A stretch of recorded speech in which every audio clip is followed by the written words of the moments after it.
জনাব নাসিরউদ্দিন পাটোয়ারী, আপনাকে আমাদের অনুষ্ঠানে স্বাগত জানাই। আপনি আমাদেরকে সাথে যুক্ত হয়েছেন, সময় দিয়েছেন, সেজন্য আমাদের শুভেচ্ছা, কৃতজ্ঞতা এবং ধন্যবাদ জানবেন। জি, আসসালামু আলাইকুম। যারা দেখছেন দূর প্রবাসে সবাইকে ধন্যবাদ জানাচ্ছি।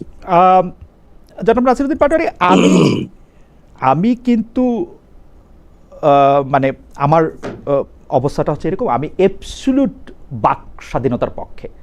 মানে আপনি যা বলতে ইচ্ছা করবে, আপনার যে মতামত ব্যক্ত করতে ইচ্ছা করবে, সেই মতামত আপনি ব্যক্ত করবেন, আমি হচ্ছে সবসময় এটার পক্ষে। তো এটা বলেই নেওয়া যায় যে আপনার বক্তব্য নিয়ে বিভিন্ন রকম আলোচনা সমালোচনা হলেও আমি আপনার সর্বোচ্চ বাক স্বাধীনতার পক্ষে। সুতরাং আপনি আর কাউকে আপনার পক্ষে পান বা না পান, আমি আপনার কথা বলার স্বাধীনতার পক্ষে। এই প্রশ্ন যখন আমি করছি, তখন আমি আপনার কাছে মানে আমি যেটা খেয়াল করছি যে আমি বাক স্বাধীনতার পক্ষে হলেও এনসিপি বা ন্যাশনাল জাতীয় নাগরিক পার্টি আসলে বাক স্বাধীনতার পক্ষে না। এইটার কারণ কি বলে আপনি মনে করেন? কেন? মানে আপনি চাইলে আমি উদাহরণটাও দিতে পারি যে আমরা কয়েকদিন আগে দেখেছি যে গাজী সালাউদ্দিন তানভীরকে তার একটা ফেসবুক স্ট্যাটাস দেওয়ার জন্য শোকজ করা হয়েছে, এবং অনেক এনসিপির নেত্রীদের মুখে আমি শুনেছি যে তিনি একটি খুবই গর্হিত কাজ করেছেন। এটা কারণটা কি? মানে ওই স্ট্যাটাসটাকে কেন একটা গর্হিত কাজ বলে ধরা হচ্ছে? প্রথমত, এনসিপি বাক স্বাধীনতা বিশ্বাস করে। আপনি সেকেন্ড যে কোশ্চেনটি করেছেন, গাজী সালাউদ্দিন তানভীরের একটি স্ট্যাটাসকে কেন্দ্র করে ওনাকে শোকজ দেওয়া হয়েছিল, এটা সত্য। উনি যে স্ট্যাটাসটা দিয়েছিল সেটা আমরা বিশ্বাস করি না। ফলত যেটা বিশ্বাস করি না সেই জায়গাটায় আমরা সাংগঠনিকভাবে কোনো কম্প্রোমাইজ করব না। লাইক দ্যাট, উনি যে স্ট্যাটাসটা দিয়েছে, আমি এটা মুখে উচ্চারণ করতে চাই না, সেটা সত্য নয়। এবং এটা আমরা মনে করি আমাদের যে পলিটিক্যাল ইথিক্স, ভ্যালুজ, নর্মস প্রত্যেকটা জায়গা বিরোধী, সেই জায়গা থেকে আমরা তাকে শোকজ দিয়েছি। উনি যে স্ট্যাটাসটা দিয়েছিল সেটাকে আপনারা যারা এনসিপি নীতি নির্ধারক আছেন তারা বিশ্বাস করেন না বলছেন। আপনি যেসব কথা বলছেন সেসব কথাগুলিকে এনসিপি বিশ্বাস করেই বলছে, আপনিও বিশ্বাস করেই বলছেন। না, আমার সব কথা আমিও বিশ্বাস করি যে এমন না। দেখা যাচ্ছে আমার অনেকগুলা বক্তব্য কাট করে এসেছে, আবার এই অনেক বক্তব্য যেটা হলো আমারও জায়গা থেকে টোনটা আর একটু নর্মালাইজেশন করা উচিত ছিল বা আরো সুন্দর করে বলতে পারাটা উচিত ছিল। কিন্তু আমি যখন যেই জায়গাটা কমিউনিকেট করি মানুষের সাথে, একদম প্রান্তিক অঞ্চলে, আমাদের জুলাই পদযাত্রা এবার যেটা হয়েছে এটা একদম হলো আপনার উপজেলা লেভেলে হয়েছে। ফলত আমি সেখানে মানুষের সাথে ইন্টারাকশন করেছি। মানুষ ওইখানে যেভাবে হলে কমিউনিকেট করে, ক্যাম্পাসে যেভাবে আড্ডা দেয়, কিন্তু যখন এটা ন্যাশনাল লেভেলে চলে আসে ওই বক্তব্যটা, তখন এটা ডিফারেন্ট একটা সিচুয়েশন তৈরি করে। ফলত আমার মনে হয় যে বক্তব্যের যে এজেন্স ওইটা ঠিক আছে, বাট আমারও হয়তো বা আরেকটু সুন্দরভাবে উপস্থাপন করলে অনেকে হার্ট হইতো না, বিরক্ত হইতো না, এবং জায়গাটা আরো সুন্দর থাকতো। আমি আরেকটু পিছন থেকে বলি, যেমন ধরেন যে আমি জনাব গাজী সালাউদ্দিন তানভীরের স্ট্যাটাসটার মধ্যে আমি দেখতেছিলাম যে এটাতে আপনি বলতেছেন এটা আপনারা কেউ বিশ্বাস করেন না এবং আপনি মুখে উচ্চারণ করতে চান না। সিলেটে হামলার পর একটি কথাই বলবো, করাচিতে জন্ম নেওয়া হয়। তা আপনি কি মনে করেন যে এইটা জনাব তারেক রহমানকে এই কথা বলা হয়েছে, এইটা আপনারা বিশ্বাসও করেন না এবং আপনারা মনে করেন যে এইটার সাথে আপনারা একমত না, এবং এটা আমি বলতে শুনছি যে অনেকেই আপনাদের মধ্যে বলছেন যে এটা ভয়াবহ অশ্লীল, আপনিও কি তাই মনে করেন? অস্ট্রেলিয়ার জায়গা না, একটা হলো ডিলেজিমেট চাইল্ড আর একটা ইলেজিমেট অথবা লেজিট চাইল্ড যেটা বলি, অর্থাৎ বৈধ অবৈধ সন্তান। তো যেই শব্দটা সেখানে এসেছে অবৈধ কোনো একটা শব্দের সাথে রিলেট করা, সেটা তো আসলে সঠিক না। আমার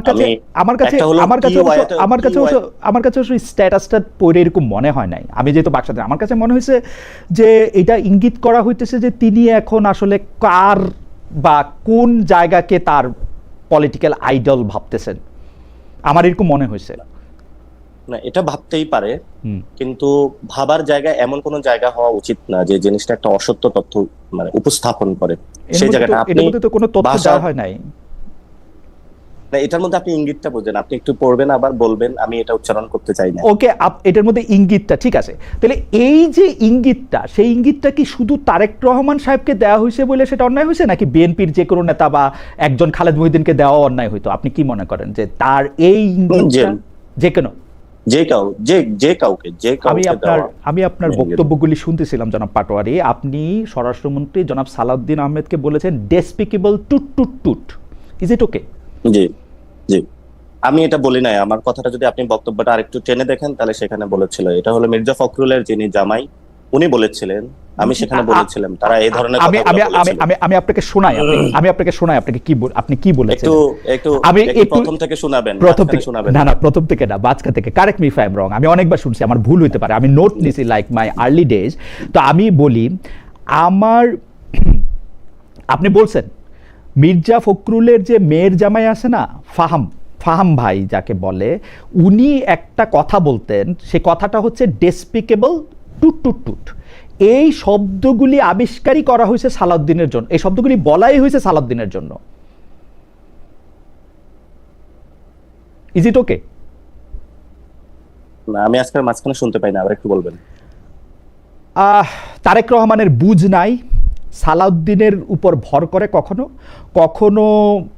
আরো পজ, মির্জা ফখরুল ইসলামের মেয়ের জামাই আছে না, ফাহাম, ফাহাম ভাই, ওই যে ফাহাম আব্দুল সালাম, উনি একটা শব্দ বলতো ডেসপিকেবল টুট টুট টুট।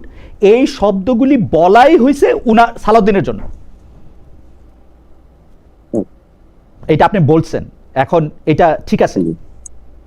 না, এটা এটা আমি বলতেছিলাম, এই জন্য আমি কিন্তু ডট ডট শব্দটার কখনো আমি উচ্চারণ করতে যাইনি।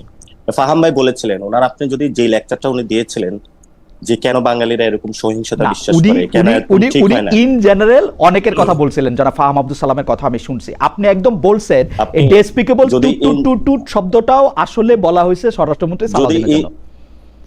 যদি উনি যে কথাটা ইন জেনারেল বলছে, সেই ক্যারেক্টারের পিপল তো পৃথিবীতে বসবাস করে না, করে না? অবশ্যই করে। এবং উনি যে শব্দটা বলেছিলেন এটার পরে কিন্তু ডট ডট শব্দ আমি কখনো উচ্চারণ করতে পারি না এবং করব না আমি। কিন্তু হলো আমি এই কনটেক্সটটা রিলেট করে ওইখানে ওনার সাথে আমি কানেক্ট করেছি, কিন্তু আমি বলি না যে এই ধরনের শব্দ উচ্চারণ করা উচিত। এটা ফাহাম ভাই করতে পারে না, আমি কখনো মুখে এটা উচ্চারণ করব না। কিন্তু শব্দটা বানানোই হয়েছে সালাউদ্দিন সাহেবের জন্য। শব্দটা বানানো হয়েছে কেউ যদি ওই ক্যারেক্টারে আসে। এখন যদি ক্যারেক্টার গুলো আপনি আমাকে বিস্তারিত বলতে বলেন তাহলে আমি ক্যারেক্টার গুলো বলবো কেন কেন বলেছি।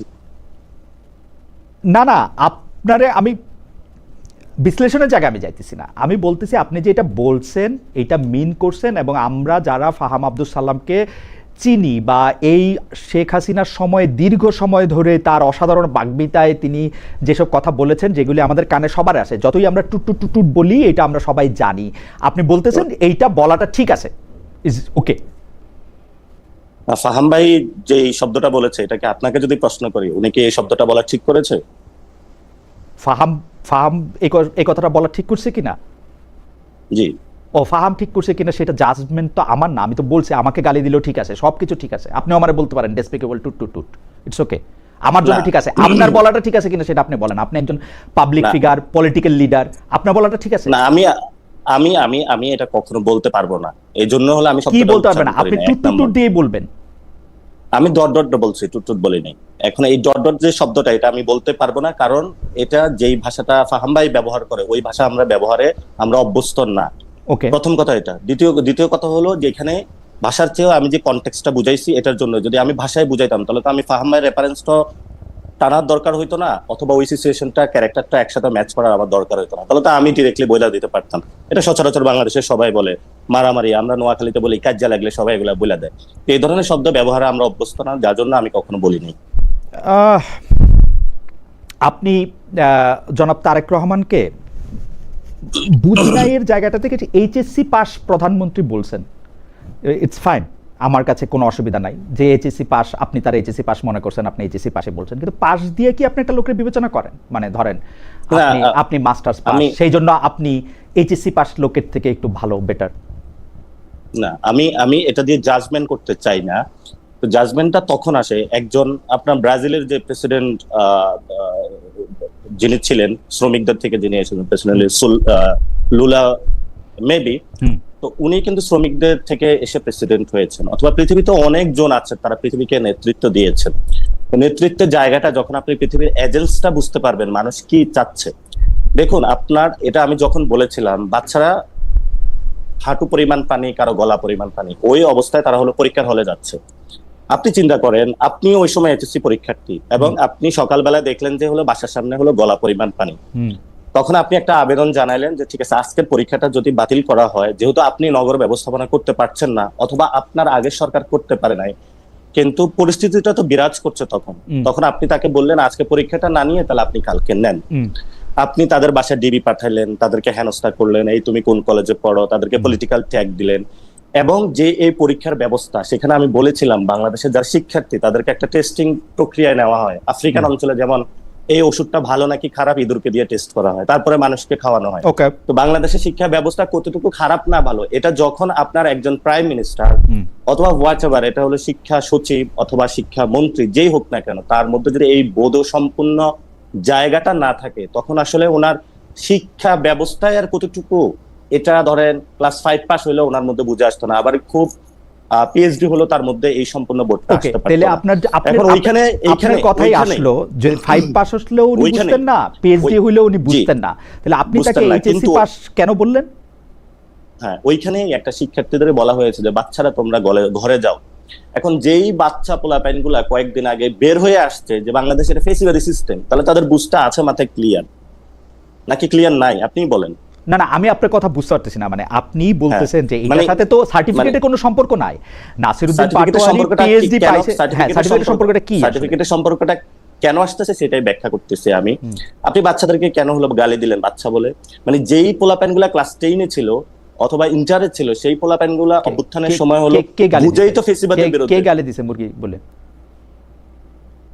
শিক্ষামন্ত্রী দিয়েছে। ওকে, আপনি এই কথাটা একটু মনে রাখেন যে শিক্ষামন্ত্রী দিয়েছে। ওকে, জি অবশ্যই। ওকে, তো শিক্ষামন্ত্রী দিয়েছে, তো শিক্ষামন্ত্রী তো যার ক্যাবিনেটে আছে তাকে আপনি এইচএসসি পাস বলে কি এই গালিটার জবাব দেওয়া হলো? না, এই গালি তো মানে শিক্ষার্থীদেরকে যখন কথাটা বলা, আমি কিন্তু ওনাকে গালি দিতে চাই নাই। যে হলো এইচএসসি পাস, ওনার যদি বোধ সম্পন্ন থাকতো তাহলে উনি ওই বিষয়টা হলো রিয়ালাইজ। না না, এটা শুধু পাশের কি সম্পর্ক? এটা শুধু পাশের কি সম্পর্ক? এটার পাশের সম্পর্কটা এটাই আসে যদি উনি, because you are very proud যে আপনি ঢাকা ইউনিভার্সিটি থেকে পাস করে মাস্টার্স করে আসছেন, আর যারা এইচএসসি পাস মেট্রিক পাস, আপনি দেখেন একই ভাবে বেগম জিয়াকে বলা হইতো সে সময় নন মেট্রিক, 8 ফেল, 8 পাস, একই সংস্কৃতি না এটা? না, এটা একই সংস্কৃতি না। ওই সময় দেখা হয়েছে আপনি তো 8 পাস, আপনি কি করেন? না, আপনি যখন আমাদের বাচ্চাদেরকে গালি দিবেন অথবা শিক্ষার্থীদের গালি দিবেন, এইচএসসি পাস আপনি কি বুঝবেন? না না, আমি তাকে এটা বলি না যে আপনি এইচএসসি পাস হলো আপনি, আমি গালি দিতে চাই না তাকে, আমি তাকে রিলেট করার চেষ্টা করেছি। না না, আপনি বলছেন যে তার বুঝ নাই কারণ সে এইচএসসি পাস। হ্যাঁ, বুঝ নাই, এটা কি আপনি মনে করেন প্রধানমন্ত্রী বুঝ আছে? নাই তো। যদি বুঝ থাকতো ওই দিন বাংলাদেশে মাস্টার্স পাস প্রধানমন্ত্রী আমরা দেখছি, পিএইচডি পাওয়া, নোবেল পাওয়া সরকার প্রধান আমরা দেখছি। বুঝ নিয়ে সবার বুঝ নিয়ে প্রশ্ন করা যায়, তার সাথে পাশের কোনো সম্পর্ক নাই। পাস করার নিয়ে তাকে দেখছিলেন, পিএইচডি পাস করা রাষ্ট্র ডক্টর মোহাম্মদ ইউনূসকে দেখছি। ডক্টর ইউনূস তো ওই সময় শিক্ষার গুরুত্ব দিয়েছিল, অনেক কিছু। না না, আমি শিক্ষার গুরুত্বের কথা বলতেছি না, কিন্তু আমি শিক্ষার গুরুত্বের কথা বলতেছি না, আমি বলছি পাস ছাড়াও অনেক প্রশ্ন করা যায়, আপনি নিজেও অনেক প্রশ্ন করতে পারবেন ডক্টর মোহাম্মদ ইউনূসের নিয়ে। জি, তো সেইটা পাসের সাথে নাই তো, কিন্তু আপনি এটা বলছেন। হাউএভার আপনি আরেকটা কথা বলছেন যেটা আমার খুব মানে একটু কানে লাগছে। আপনি বলছেন যে প্রধানমন্ত্রীর ওয়াইফের কি কোনো কনস্টিটিউশনাল পজিশন আছে, বা তার কোনো মেয়ের ওর মানে গভর্নমেন্টের প্রোগ্রামে, গভর্নমেন্টের টাকা দিয়ে রাষ্ট্রের প্রোগ্রামে উনাকে বা উনার মেয়েকেও নিয়ে আসা হচ্ছে। এটা তো সারা পৃথিবীর নর্মস ভাই। বাংলাদেশে যাদের আমি মাত্র 3টা দেশের উদাহরণ দিই, উদাহরণ দিই। কানাডার প্রধানমন্ত্রীর ওয়াইফের কোনো কনস্টিটিউশনাল পজিশন নাই, ব্রিটেনের প্রধানমন্ত্রীর বউয়ের কোনো রকম কনস্টিটিউশনাল পজিশন নাই অথবা জামাইয়ের, এবং জাপানের প্রধানমন্ত্রীর বউয়ের বা জামাইয়ের কোনো কনস্টিটিউশনাল পজিশন নাই, কিন্তু তারা অনেক সময় ভলান্টারিলি রাষ্ট্রীয় কার্যে অংশগ্রহণ করেন। জুবাইদা রহমান বা জাইমা রহমানকে এই কথা বলার কি যুক্তি আসলে?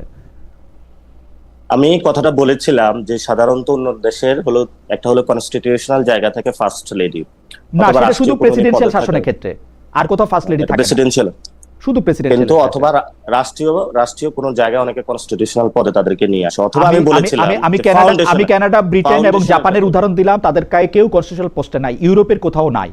আমি জার্মানিতে ছিলাম, চ্যান্সেলর বইয়েরও নাই। সেখানে ম্যাককার্নের ওয়াইফ কোন রাষ্ট্রীয় ইনস্টিটিউশনে গিয়েছে আমাকে একটু দেখাবেন। রাষ্ট্রীয় ইনস্টিটিউশন অনেক কিছু তিনি বলে ভলান্টারিলি। আপনি টনি ব্লেয়ার বলে ব্রিটেনের একজন প্রধানমন্ত্রী ছিলেন, তার স্ত্রীকে আপনি চেনেন? তার স্ত্রীর নামটা মনে আছে? হ্যাঁ চিনি, পরবর্তীতে সবকিছু হয়েছে। কিন্তু এখন যেই আমি কোয়েশ্চেনটা তুলেছিলাম যেহেতু বাংলাদেশে ফার্স্ট লেডি নাই, 2 নম্বরের জিনিস হলো বারাক ওবামার যে মিশেল ওবামা, উনিও কিন্তু রাষ্ট্রীয় অনেক কাজে বা বাহিরে অংশগ্রহণ করতেন না, একটা ফাউন্ডেশনের নাম দিয়ে বা কোনো কাজে। পৃথিবীর অনেক দেশে এই কাজটা হয়ে থাকে, ইন্দোনেশিয়া, মালয়েশিয়া, অনেক জায়গায় হয়ে থাকে। না, আমি বলেছিলাম যখন আপনি রাষ্ট্রীয় একটা মন্ত্রণালয়ের জনগণের ট্যাক্সের টাকা খরচ করছেন এবং ওই মন্ত্রণালয়ের মাধ্যমে আপনি প্রমোশন কাজ চালাচ্ছেন, আপনি ভলেন্টারি কাজে অংশগ্রহণ করেন। সো আপনি একজন ডাক্তার, আমাদের হেলথ সেক্টর ধ্বংস হয়ে গেছে, আপনি সেখানে গিয়ে কাজ করেন, নো প্রবলেম। আমি যখন গিয়ে দেখি ঢাকা মেডিকেলে ওয়াশরুমে হলো গন্ধ আসতেছে, তো আপনি সেই ওয়াশরুমে যান, আপনি তো সেখানে যাচ্ছেন না।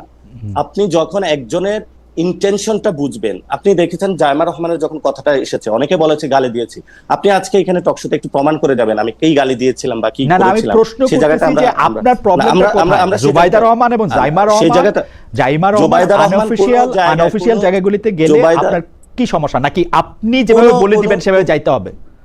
না না, কোনো সমস্যা নাই, কোনো সমস্যা নাই কোথাও যদি যায়। হ্যাঁ। বাট আমাদের জায়গাটা হলো, আপনি যান ঢাকা মেডিকেলের একটু ওয়াশরুমটা দেখেন, ঢাকা মেডিকেলের একটু সামনে যান, আপনি হলো সোহরাওয়ার্দী মেডিকেলের একটু যান, আপনি মুগদা মেডিকেলের একটু যান, আপনি পঙ্গু হসপিটালের একটু যান। মানে আপনার যে প্রফেশন, অর্থাৎ আপনি একজন ইকোনমিস্ট, আপনি গিয়ে হলো পারমাণবিক বোমা বানাচ্ছেন, বললেন যে আমি এটা সবচেয়ে পারবো, আমার হলো এই ক্ষমতা আছে, এই পাওয়ার আছে, আপনার যে এক্সপার্টিস জায়গাটা আপনি ওখানে কাজ করেন, এটা তো নো প্রবলেম। কিন্তু আপনি রাষ্ট্রীয় একটা program, you are sponsoring from the tax of the people, আপনি জনগণের টাকা দিয়ে যখন কাউকে এইভাবে উপরে উঠানোর চেষ্টা করবেন, সেটা হলো অবশ্যই আমাদের সেই জায়গা হলো কথা বলা ওকে উচিত। ফাইন। আমি আপনার এই কথার সাথে কিন্তু আমি আমার অনেকগুলি ব্যাপারে কথা বলতে, বাংলাদেশের আমি অনেকগুলি ব্যাপারে কথা বলতে তো তার হ্যাঁ, আপনি যদি বলেন ডাক্তার জুবাইদা রহমান, দেখেন ওনাকে বাংলাদেশের সবাই শ্রদ্ধা করে, এটা তো কোনো ডাউট নাই। কিন্তু ডাক্তার জুবাইদা রহমানের বাংলাদেশের রাষ্ট্রীয় কোনো পদবি আছে নাকি নাই? বাংলাদেশের, আমি আপনাকে বললাম তো, ইউরোপের অনেকগুলি দেশে যেখানে প্রাইম না, মিনিস্টার আপনি উদাহরণে যাবেন, আমি আপনাকে যে না না নাই থাকে না তো, প্রধানমন্ত্রীর স্ত্রীর জন্য কোনো প্রশাসন পোস্ট থাকে না তো। না, আপনি এবং আপনার জুবাইদা রহমানও একজন বাংলাদেশের সিটিজেন বা নাগরিক, আপনিও একজন নাগরিক, এই তো নাকি? না, পার্থক্য আছে। যিনি অফিস হোল্ড করেন অর্থাৎ রাষ্ট্রের প্রধানের দায়িত্ব থাকেন, সরকার প্রধানের দায়িত্ব থাকেন, তাকে এরকম অনেক দায়িত্ব পালন করতে। আচ্ছা, হাউএভার আমি আপনাকে বলছি, আপনার কথা শুনতে আমার খুবই ভালো লাগে।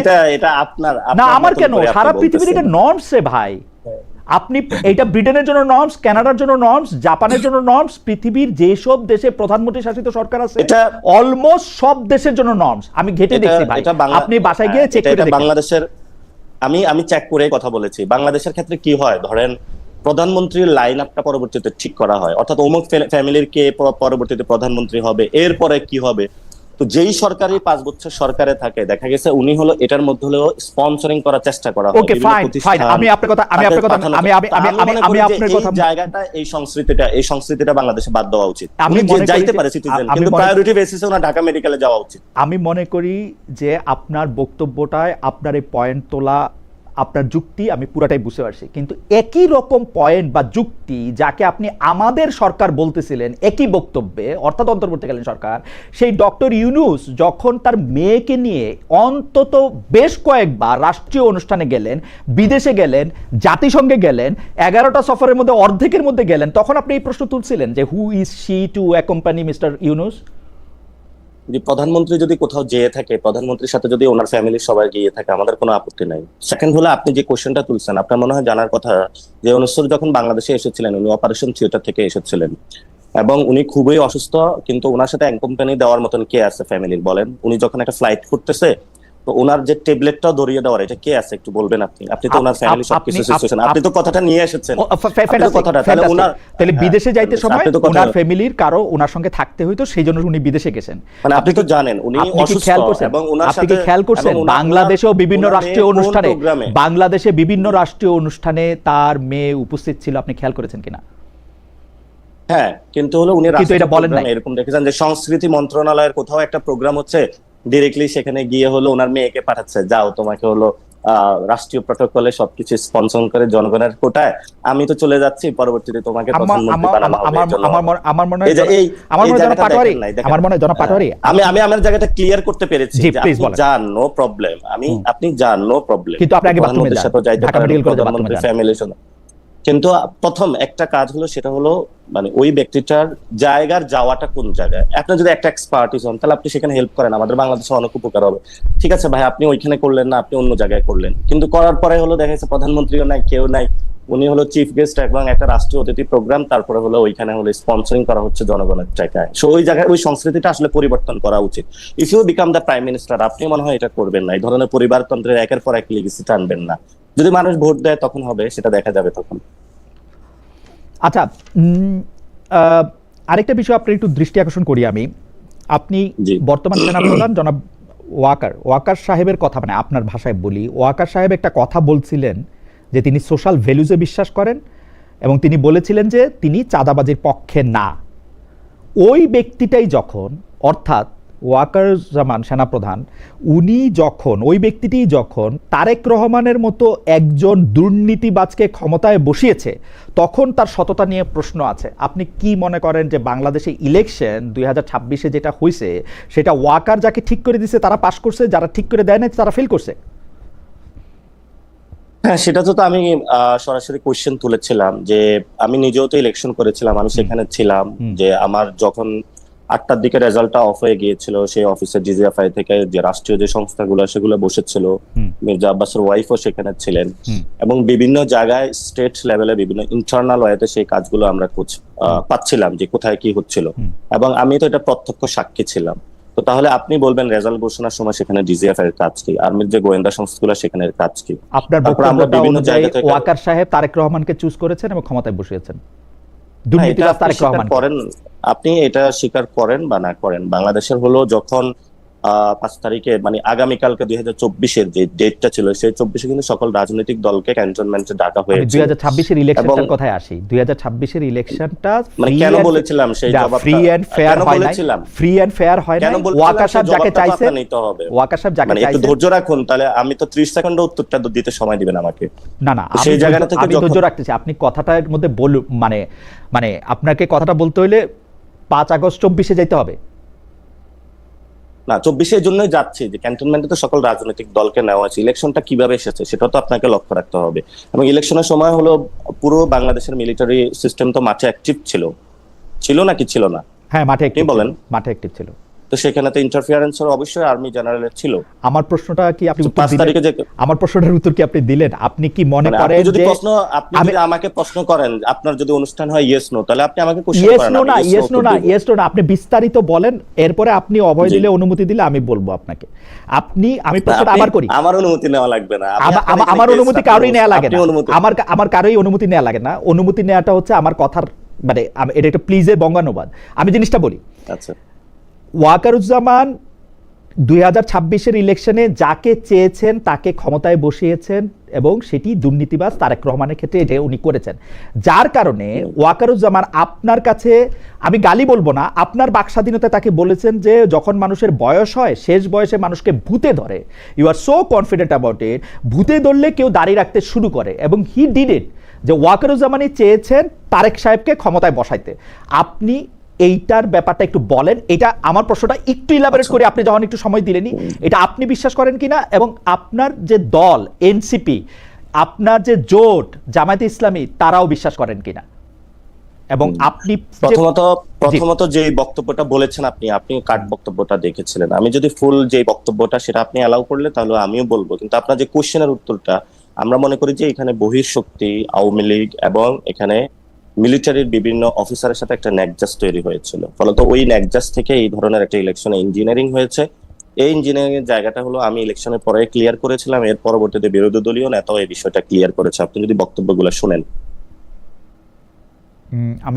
আপনি কি আরেকটু পরিষ্কার করবেন, মানে আপনার, মানে বিরোধী দলের নেতা জনাব শফিকুর রহমানকে আমি ইন্টারভিউ করেছি, জনাব শফিকুর রহমানকে আমি জিজ্ঞেস করেছি, কিন্তু যেমন তারেক সাহেবকে জিজ্ঞেস করেছি তেমন শফিকুর রহমান সাহেবকেও জিজ্ঞেস করেছি, আপনারা কি মনে করেন যে ইলেকশন ইঞ্জিনিয়ারিং হয়েছে? শফিক সাহেব কি বলেছেন? শফিক সাহেব কি বলেছেন? শফিক সাহেব বলেছেন যে ইঞ্জিনিয়ারিং হয়েছে ইলেকশন, মানে কিন্তু হলো দেশের স্থিতি, আমাকে যে ইন্টারভিউ দিয়েছেন সেই ইন্টারভিউর ক্ষেত্রে উনি স্পষ্ট বলেছেন, আমি বলেছি যে ইঞ্জিনিয়ারিং এর অভিযোগ মামুনুল হক সাহেব করেছেন।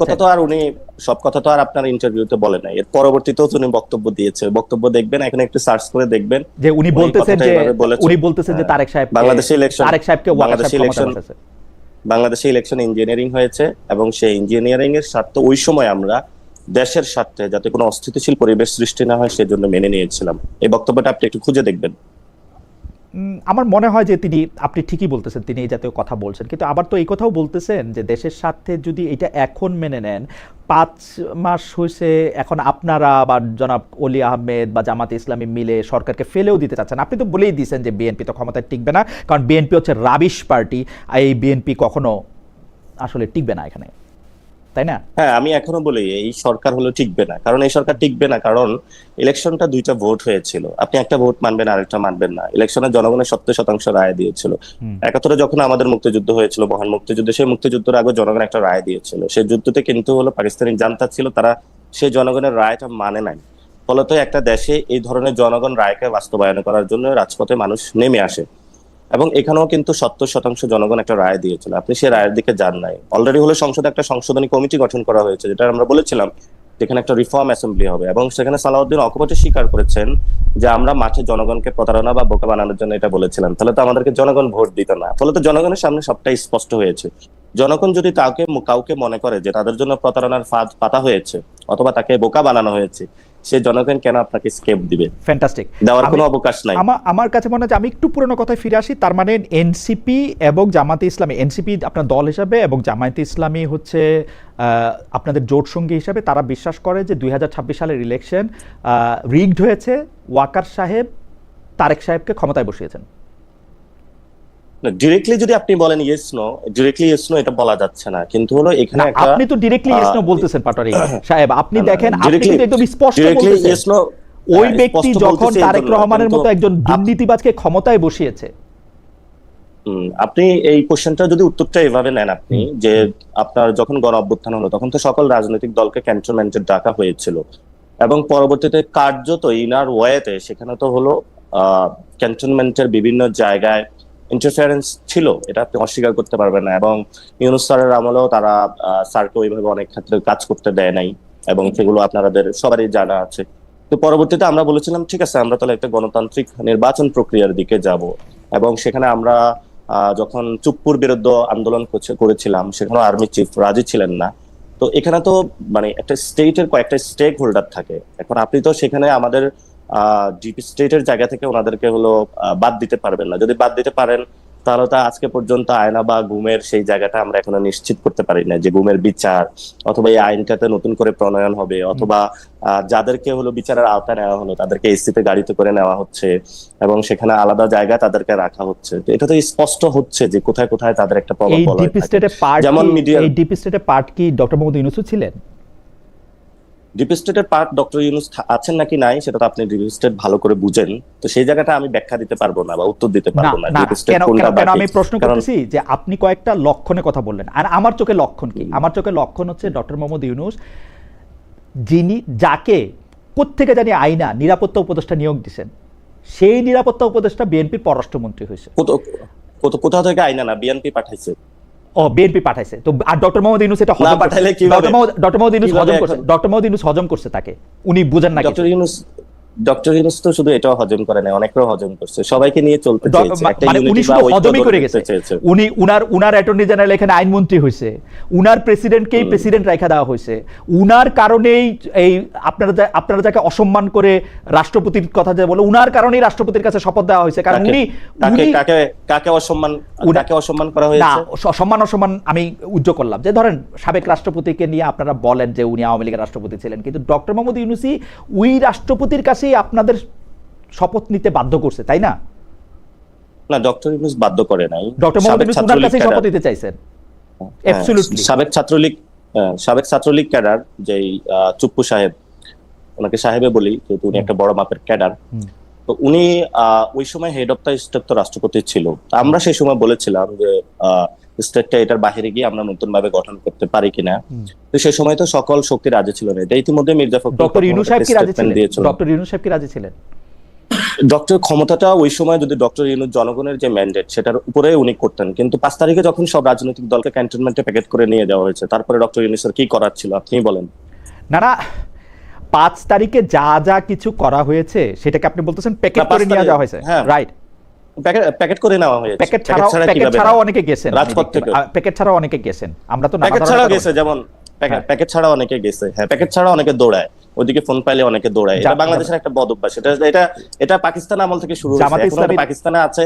জামাত ইসলামীর প্রধান প্যাকেট সহ গেছেন, প্যাকেট করে নিয়ে গেছেন নাকি এমনি গেছেন? আপনি কেন জামাত ইসলামী স্পেসিফিক বলতেছেন? আপনি কেন স্পেসিফিক বিএনপি? জামাত ইসলামীর নামটা ওয়াকারুজ্জামান, আমি বলি জামাত ইসলামীর নামটা ওয়াকারুজ্জামান সবার আগে বলছেন, সেজন্য আমি জামাত ইসলামী বলবো, তারপরে বিএনপি বলবো, তারপর জাতীয় পার্টি বলবো। আপনাদের তখনও কোনো পার্টি হয় নাই, আপনাদের মধ্যে থেকে কি প্যাকেট হয়ে গেছে, প্যাকেট ছাড়া গেছে সেটাও বলেন, একবারে সবগুলি বলে দিলাম। আমাদের থেকে কেউ প্যাকেট হয়ে যায় নাই, আমরা রাজপথেই ছিলাম। ওকে, আর জামাত ইসলামী, বিএনপি, জাতীয় পার্টি? আমি তো কোনো রাজনৈতিক দল স্পেসিফিক করি না, আমি তো সব রাজনৈতিক দলে গিয়েছিল সেখানে। না, আপনি বলছেন কেউ প্যাকেট যদি গেছে, রাজনৈতিক- কেউ প্যাকেট ছাড়া গেছে। আপনি মানে কেউ আমি বলছি স্বেচ্ছায় প্যাকেট গেছে, করে নেওয়া হয়েছে কেউ সবাইকে। স্বেচ্ছায় মানে গেছে, কেউ নিজের শুনুন। ইচ্ছায় গেছে। কে গেছে নিজের ইচ্ছায়? সবাইকে প্যাকেট করে নেওয়া হয়েছিল। কেউ কেউ ক্যান্টনমেন্টে নিজের ইচ্ছা যায়, কার ভাল লাগে? যারা রাজনীতি করে পাবলিক আইতে, তারা তো কেউ আসলে ক্যান্টনমেন্টে যাইতে চায় না। এবং আমরা তো এটা বিশ্বাস করি যে ক্যান্টনমেন্টে হলো রাজনীতিকে ম্যাডলিং করা উচিত না, এবং যেটা বাংলাদেশে বরাবরই হচ্ছে, এটা কেউ অস্বীকার করার জো নাই যে হচ্ছে। যে আমরা চাই না এটা থাকুক। আমি একটু শিক্ষায় ফিরে আসি। আপনি অভিযোগ করতেছেন, একবার আপনি বলতেছেন যে এই ছাত্রদেরকে বাজে কথা বলেছেন শিক্ষামন্ত্রী, আরেকবার আপনি বলতেছেন ওই একই বক্তৃতার মধ্যে আপনি বলতেছেন রাজপথে যত ঝামেলার পাকানোর চেষ্টা করতেছে এইটা হচ্ছে কি নাম জানি, প্রধানমন্ত্রীর উপদেষ্টা না কি জানি, মাহাদি আমিন, উনার হলো নতুন করে খায়েশ হয়েছে শিক্ষামন্ত্রী হওয়ার, এই জন্য রাস্তায় পোলাপাইন নামাই দিছে মিলনকে পদত্যাগ করার জন্য। আমি বলবো সরকারের মধ্যে শস্যের মধ্যে ভূত আছে। আপনি এই বক্তব্যটাকে একটু ইলাবোরেট করবেন কিনা, মানে মাহাদি এই পুরা আন্দোলনটা করাইছে শিক্ষামন্ত্রী হওয়ার জন্য? হ্যাঁ, মাহাদি ভাইয়ের আমি মনে করি যে যে এখানে তার একটা খাহেশ আছে, এবং উনি শিক্ষা মন্ত্রণালয়ের অনেক স্পেসিফিক বক্তব্য দিয়ে থাকেন, এবং ভিতরে এটা অনেকের মধ্যে আলোচনা আছে মাহিদি ভাই এটা হতে চায়। এটা ইনফরমেশনটা আমার থেকে পাওয়া না, এটা আমি বিএনপির মধ্য থেকে পেয়েছি। বিএনপির ওরা আপনাকে মিলন ভাই বলতেছেন যে মাহাদি হইতে চাইতেছেন শিক্ষামন্ত্রী? কেন বিএনপি অথবা এনসিপি কি বিএনপি কি বিদেশে থাকে নাকি যে আমাদের সাথে আড্ডা গল্প না, আড্ডা গল্পের মধ্যে আপনাকে যে তথ্য দিল সেইটাই আপনি বিশ্বাস করলেন, নাকি কোনো স্পেসিফিক মাহাদি এটা করছে দেখেন ও শিক্ষামন্ত্রী হইতে যাচ্ছে? কারণ আপনি খুব স্পেসিফিকলি বলতেছেন নতুন করে শিক্ষামন্ত্রী হওয়ার খায়েশ জাগছে, আপনি একদম খুব স্পেসিফিক, এবং উনি রাজপথে ডক্টর দেখেন কয়েকটা নিউজ কিন্তু কয়েকদিন ধরে আসতেছে, অনেকে আশা আকাঙ্ক্ষা আছে যে ক্যাবিনেট কখন সাফল হবে, কে ঢুকবে কে বের হবে। ফলত এটা স্বভাবতই থাকে, এটা যে কোনো হলো রাজনৈতিক প্রতিদ্বন্দ্বিতা, ইনার প্রতিদ্বন্দ্বিতা থাকে, আউটার প্রতিদ্বন্দ্বিতা থাকে। ফলত এই সরকারের মধ্যে অনেক ইনার প্রতিদ্বন্দ্বিতা, যেমন নুরুর ইচ্ছা কেন ফুল মিনিস্টার হয় না, সাকিবের ইচ্ছা কেন ফুল মিনিস্টার হয় না। এখন তো আবার আপনি আমাকে কোশ্চেন করবেন যে আমি জানি কিভাবে। ফলত একটা রাজনৈতিক দলের আকাঙ্ক্ষার জায়গা থেকে তার কর্মীদেরকে বোঝানোর জন্য অনেক আকাঙ্ক্ষা থাকে, এবং সেখানে অনেক মিনিস্টারের মধ্যে আবার নিজেদের ইনার স্ট্রাগল থাকে যে কে মিনিস্টারকে সরিয়ে আমি হইতে পারি কিনা, কে প্রধানমন্ত্রীর কাছে যেতে পারে। মানুষ প্রমোশন চাইবে না, তো থাকে ওই ইন জেনারেল বিষয়টা। নিশ্চয়ই এটা আপনাদের কাছে খুব যে আহামরি বড় কিছু মনে হয়, এটা আমার না না, আপনি একজন মানুষের নাম ধরে বলতেছেন, বাচ্চাদের যে রাস্তায় নামানো হয়েছে, ঝামেলা করা হইতেছে, রাস্তায় পোলাপাইন নামাই দিছে, আপনি বলতেছেন সেটা হলো মিলনকে পদত্যাগ করার জন্য, কারণ জনৈক মাহাদি আমিনের শিক্ষামন্ত্রী হওয়ার খায় এসেছে। দেখেন এখানে মাহাদি আমিন ভাই তো ঢাকা 14তে ইলেকশন করতে চাইছিল, যেখানে তুলিয়াফা ইলেকশন করতে চাইছিল। এখন রাজনীতিতে দেখা গেছে আপনি কোথাও ইলেকশন করতে চান, আপনি প্রধানমন্ত্রী হইতে চান, ফলত আপনি হলো কিছু ফ্রেন্ড এলিমেন্ট পাঠানোর আপনি চেষ্টাই করবেন যাতে ওই লোকটা একটু বিপদে পড়ে, মুখটা একটু খারাপ হয়, তাহলে সে হতে চায়। আর বাকি এখানে কন্টেস্টর বা কন্টেন্ডার কেউ নাই, একমাত্র মাহাদি আমিন আছে, উনি এটা হইতে চায়। উপদেষ্টা উনি অনেক জ্বালায় আছে, উপদেষ্টা হলে অনেক সুযোগ সুবিধা থাকে না, ফাইল টাইল সাইন টাইন করতে পারে না, জাস্ট একটু উপদেশ দিয়ে যায়। এটা আপনার এডুকেটেড গেস নাকি আপনার কাছে কোনো তথ্য আছে? আপনি মানে আপনার মনে হয় ব্যাপারটা, মানে ইজ ইট ওকে যে আপনার তথ্য না পাইলে বা আড্ডা না হলে, আলোচনা না হলে তো আমি এটা কোনো স্টোরি, এটা ইতিহাসের কোনো স্টোরি বলতেছি না, যা চলতেছে এগুলো বলতেছি। আপনি আপনার কাছে কেন মনে হলো যে শিক্ষামন্ত্রী মিলনকে আপনার প্রোটেক্ট করতে হবে, মাহাদি আমিনকে থেকে আপনার রক্ষা করতে হবে, মানে এইটা কেন মনে? না, আমি মিলনকে প্রোটেক্ট করার কথা বলি না। মিলন ভাই যে ওই আগের কালে যেভাবে হলো জানালা দিয়া উকি দিয়ে দুর্নীতি বা নকল বন্ধ করছেন, ওই এডুকেশন এটা না। আমাদের কথা ছিল হোল এডুকেশন সিস্টেমটা যাতে হলো পরিবর্তন হয়, একটা সংস্কার আসে প্রথমত। দ্বিতীয় কথা হলো মিলন ভাই যেইভাবে এই জিনিসটা ট্যাকল করেছেন ওটা ট্যাকল দিতে পারেন। এখন মিলন ভাই যেভাবে কাজ করতেছেন ওই কাজটাতে we are not the satisfied, not only we are. আমি আপনাকে কয়েকটা উদাহরণ দিতে পারবো, যেটা হলো আমার সামনে হচ্ছে ঢাকা আটে হলো আইডিয়াল কলেজের অধ্যক্ষর কয়েকজন চলে গিয়েছেন বা কয়েকজন আসছেন। স্কুল ম্যানেজিং কমিটির সভাপতি বাসাবো থানার মুস্তাফিজুর রহমান হিরুকে বানা হয়েছে, উনি হলো জবিউল্লাহ ভাই, যিনি হলো বিএনপির সবকিছু অ্যাডমিনিস্ট্রেশন। আপনার বক্তব্য আমি শুনছি, হ্যাঁ বলেন। হ্যাঁ, জবিউল্লাহ ভাই শ্যালক হিরু ভাইকে। তো ওইখানে হলো ওনারা পাচ্ছিল না, পরে হলো মানে আমাকে যেটা হলো টিচাররা জানিয়েছিল ওইখানের।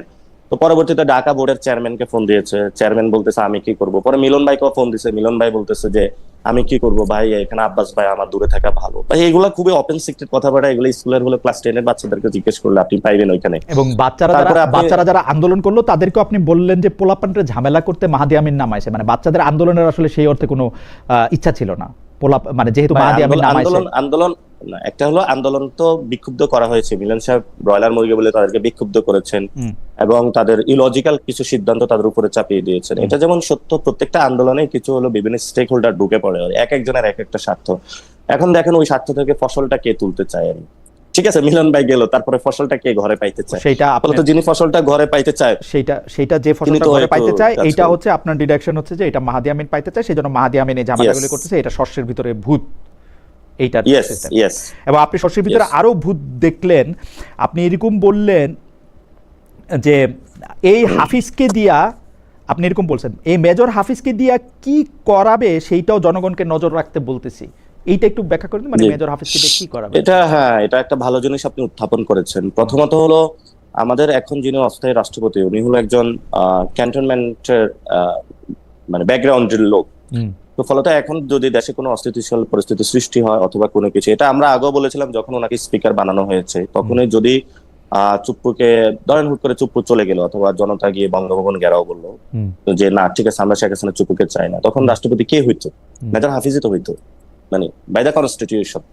এখন বিএনপি সরিয়ে তাকে মেজর হাফিজকে দিয়েছে, এবং মেজর হাফিজকে যখন দিয়েছে উনি যখন ওইখানে মেজর হাফিজ অটোমেটিকলি হইছেন, মেজর হাফিজকে রাষ্ট্রপতি দেওয়া হয় নাই। রাষ্ট্রপতি না থাকলে স্পিকার অটোমেটিক রাষ্ট্রপতি হন, মানে স্পিকার না বানাইলে তো উনি হইতো না, মানে স্পিকারটাই বানানো হয়েছে রাষ্ট্রপতি করার জন্য। আচ্ছা, তো স্পিকারটা বানানোই হয়েছে এই জায়গাটা হলো একজন রাখার জন্য। এখন মেজর হাফিজ যিনি আছেন উনি কিন্তু ওই সময় প্রথমত হলো উনি যে দলটা করেছেন এটা সঠিকভাবে হলো, মানে ওনার আমি যদি ইন্টিগ্রেটেড জায়গাটা কথা বলি, ওই সময় কিন্তু উনি সংস্কারবাদী একটা জিনিসের নেতৃত্ব দিয়েছিলেন। সে সময় তার বিরুদ্ধে অনেক কথা এসেছিল, আমি সেগুলোতে না যাই, এটা তাদের দলের ইন্টারনাল বিষয়। তো উনাকে লাইন আপটা এভাবে করা হয়েছিল এবং পরবর্তীতে তাকে অস্থায়ী রাষ্ট্রপতি করা হয়েছিল। অস্থায়ী রাষ্ট্রপতি কিন্তু অনেকগুলা বিল যাবে এখানে, হেড অফ দ্য স্টেটের অনেক জায়গায় সাইনিং পাওয়ার থাকে। আমি জনগণকে বলেছি সেই জায়গাটা স্পষ্ট তীক্ষ্ণ দৃষ্টি রাখার জন্য, সাথে এমন কোন ধরনের বিল বা সাইনিং বাংলাদেশের জনগণের চলে না যায় যেটা হলো জনগণের স্বার্থের হিতে বিপরীত হইতে পারে বা জনগণের সেটা রাজনৈতিক নেতা হিসেবে সেটা আপনি অবশ্যই আমাদের রাজনৈতিক নেতা হিসেবে এটা বলবেন। কিন্তু মিলিটারির সাথে সম্পর্কটা কি মেজর হাফিজের? উনি একসময় মিলিটারিতে কাজ করছেন, তাই? অবশ্যই এটা তো প্রত্যেকটা জায়গায় মিলিটারিতে তার এখনো প্রভাব রয়ে গেছে। মিলিটারি তো প্রভাব থাকবেই। ধরেন আপনি সেই কবে তৎকালীন আপনি বিসিএস এ গিয়েছিলেন, তা আপনার কি বন্ধু বান্ধব? আমার বন্ধু বান্ধব আছে, প্রভাব না, আড্ডা দিলেন, প্রভাব নাই। ওরা হয়তো প্রভাব পায় নাই, এই জন্য যদি প্রভাব পাইতো। আমার যারা ব্যাচমেট তাদের মধ্যে 35 জন এখন এডিশনাল সেক্রেটারি। এই 35 জন এডিশনাল সেক্রেটারি, বাকি সবাই হচ্ছে জয়েন্ট সেক্রেটারি এবং তারা সবাই ভালো ভালো জায়গায় আছেন, কিন্তু প্রভাবেই আসেন। কিন্তু আমার কোনো প্রভাব নাই।